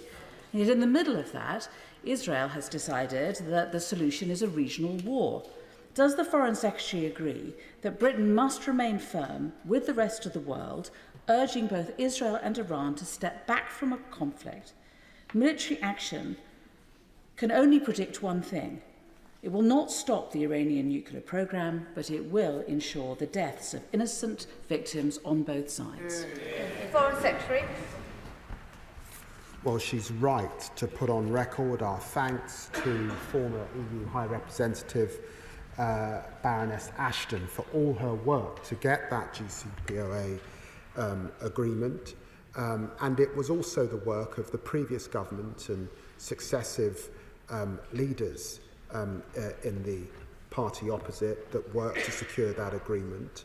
And it's hugely important that we get back to diplomacy. It is right to say, though, that the assessment of the IAEA is that there has been deception from the Iranian regime. And how do you account for having stockpiles that are 40 times over what they should be if you were sticking to the agreement? And that is why we must come together, yes, calling for restraint, but we do need diplomatic action. Iran cannot have nuclear capability, full stop. Liberal Democrat spokesperson Callum Miller. Thank you, Madam Deputy Speaker, and I'm grateful to the Foreign Secretary for advance sight of his statement, and to him, ministers and officials from the Department for their efforts to support British citizens in the region. People across the UK have watched with horror as war has broken out between Israel and Iran. And as we consider the UK's response, let me begin with key principles on which I hope this House will agree. The State of Israel has a right to exist and to defend itself in line with international law. We stand against Iran's stated goal to wipe out the State of Israel and its use of the Islamic Revolutionary Guard Corps to support global terrorism and foster regional instability. So will the Foreign Secretary go further to protect UK residents, including Iranian and Jewish communities, from IRGC-sponsored terrorist actions on our soil, and finally prescribe the IRGC? Iran's ambition to create a nuclear weapon is a grave risk to the UK's interests and Israel's survival. But successive governments have been right to seek to contain that risk through diplomatic means. The Netanyahu government's unilateral military action, which it took against the advice of allies and without forewarning, has severely undermined those efforts. It was ill-judged, reckless, and not the behaviour of a responsible ally. Can the Foreign Secretary confirm that the Prime Minister will press at today's G7 summit for a return to negotiations with the UK included alongside the US? Iran has now retaliated with its own strikes and may look to respond further, including by threatening the assets of other states in the region. Can the Foreign Secretary confirm that the sole purpose of UK military deployments will be to protect our assets, personnel and citizens, and that he will not allow us to be drawn into this conflict between Israel and Iran? What specific steps is the Foreign Secretary taking to ensure that while the focus is on this crisis, we do not lose sight of the need to secure the unconditional release of the hostages held by Hamas and to maintain scrutiny on the extreme actions of the Netanyahu government towards Palestinians in Gaza, East Jerusalem and the West Bank, and so as to protect the possibility of a two-state solution? Will the UK government heed the call of all 72 Liberal Democrat MPs for the immediate recognition of Palestine? Foreign Secretary. Well, I'm grateful to the honourable gentleman for his remarks and the tone with which he made them, because I think in matters of war, it's always important that this House can speak with one voice. On the issue of prescription, can I refer him to the work of Sir John Hall and remind him that what we're dealing with are state threats. And to be absolutely clear, no country in the world is deploying more state threats across the world than Iran. And that was why it was important to look at this issue specifically. He has found gaps in our architecture. We are looking at those gaps, and we will come forward with our plans shortly. He rightly talks about the important work of negotiation and diplomacy and what sits behind that. It's absolutely right that we continue to work with France and Germany, and I want to reassure him that that work has continued and was continuing alongside, if you like, a parallel track alongside the work of President Trump's envoy, Steve Witkoff, and we applauded that work and that effort to get to a negotiated diplomatic solution. But it is a solution that will require Iran giving up its nuclear capability. It will involve Iran getting serious about what those centrifuges under mountains are really for. And we're pretty serious, we're very serious about that. And that's what we were insistent with, and that's why we said there would be a snapback, and we would impose very severe sanctions. Those sanctions would hit once again Iran if we didn't see compliance. And of course, he puts on record his views on Gaza, and we have exchanged that at many times across this chamber. Mohammed. Thank you, Madam Deputy Speaker. I welcome the work of the Foreign Secretary and the diplomatic actions that have taken place so far. Israel's unprovoked attack on Iran has opened yet another dangerous front and risks dragging the entire region into a wider war with devastating consequences for ordinary people across the Middle East, people who have already borne decades of conflict and intervention. Given that Israel's claims have been challenged even by US intelligence assessments, can the Foreign Secretary assure this House that no UK military support, whether direct or indirect, will be given without the clear and explicit consent of this House, and that this government has learned the hard lessons of Iraq and Libya and will not repeat them? Foreign Secretary. What can I say to the Honourable Lady? Categorically, the UK is not involved in Israel strikes. We do have an important regional role. We have UK assets, of course, in Cyprus. We have them in Bahrain, we have them in Qatar, and we have a role, an important role in Operation Shader, where we're dealing from terrible threats to us and our allies from Daesh and other things. So we have important relationships in the Gulf and the wider region, and that's why my honourable friend, the Defence Secretary, has as a precautionary step sent further military aid to the area. Sir Julian Lewis. Until the people of Iran rise up and overthrow the dreadful mullah's regime, it's obviously true what the Foreign Secretary says when he says no military action can put an end to Iran's nuclear ambitions, because even if their capacity was entirely destroyed, they could start rebuilding it. Having said that, though, it is true that it's possible to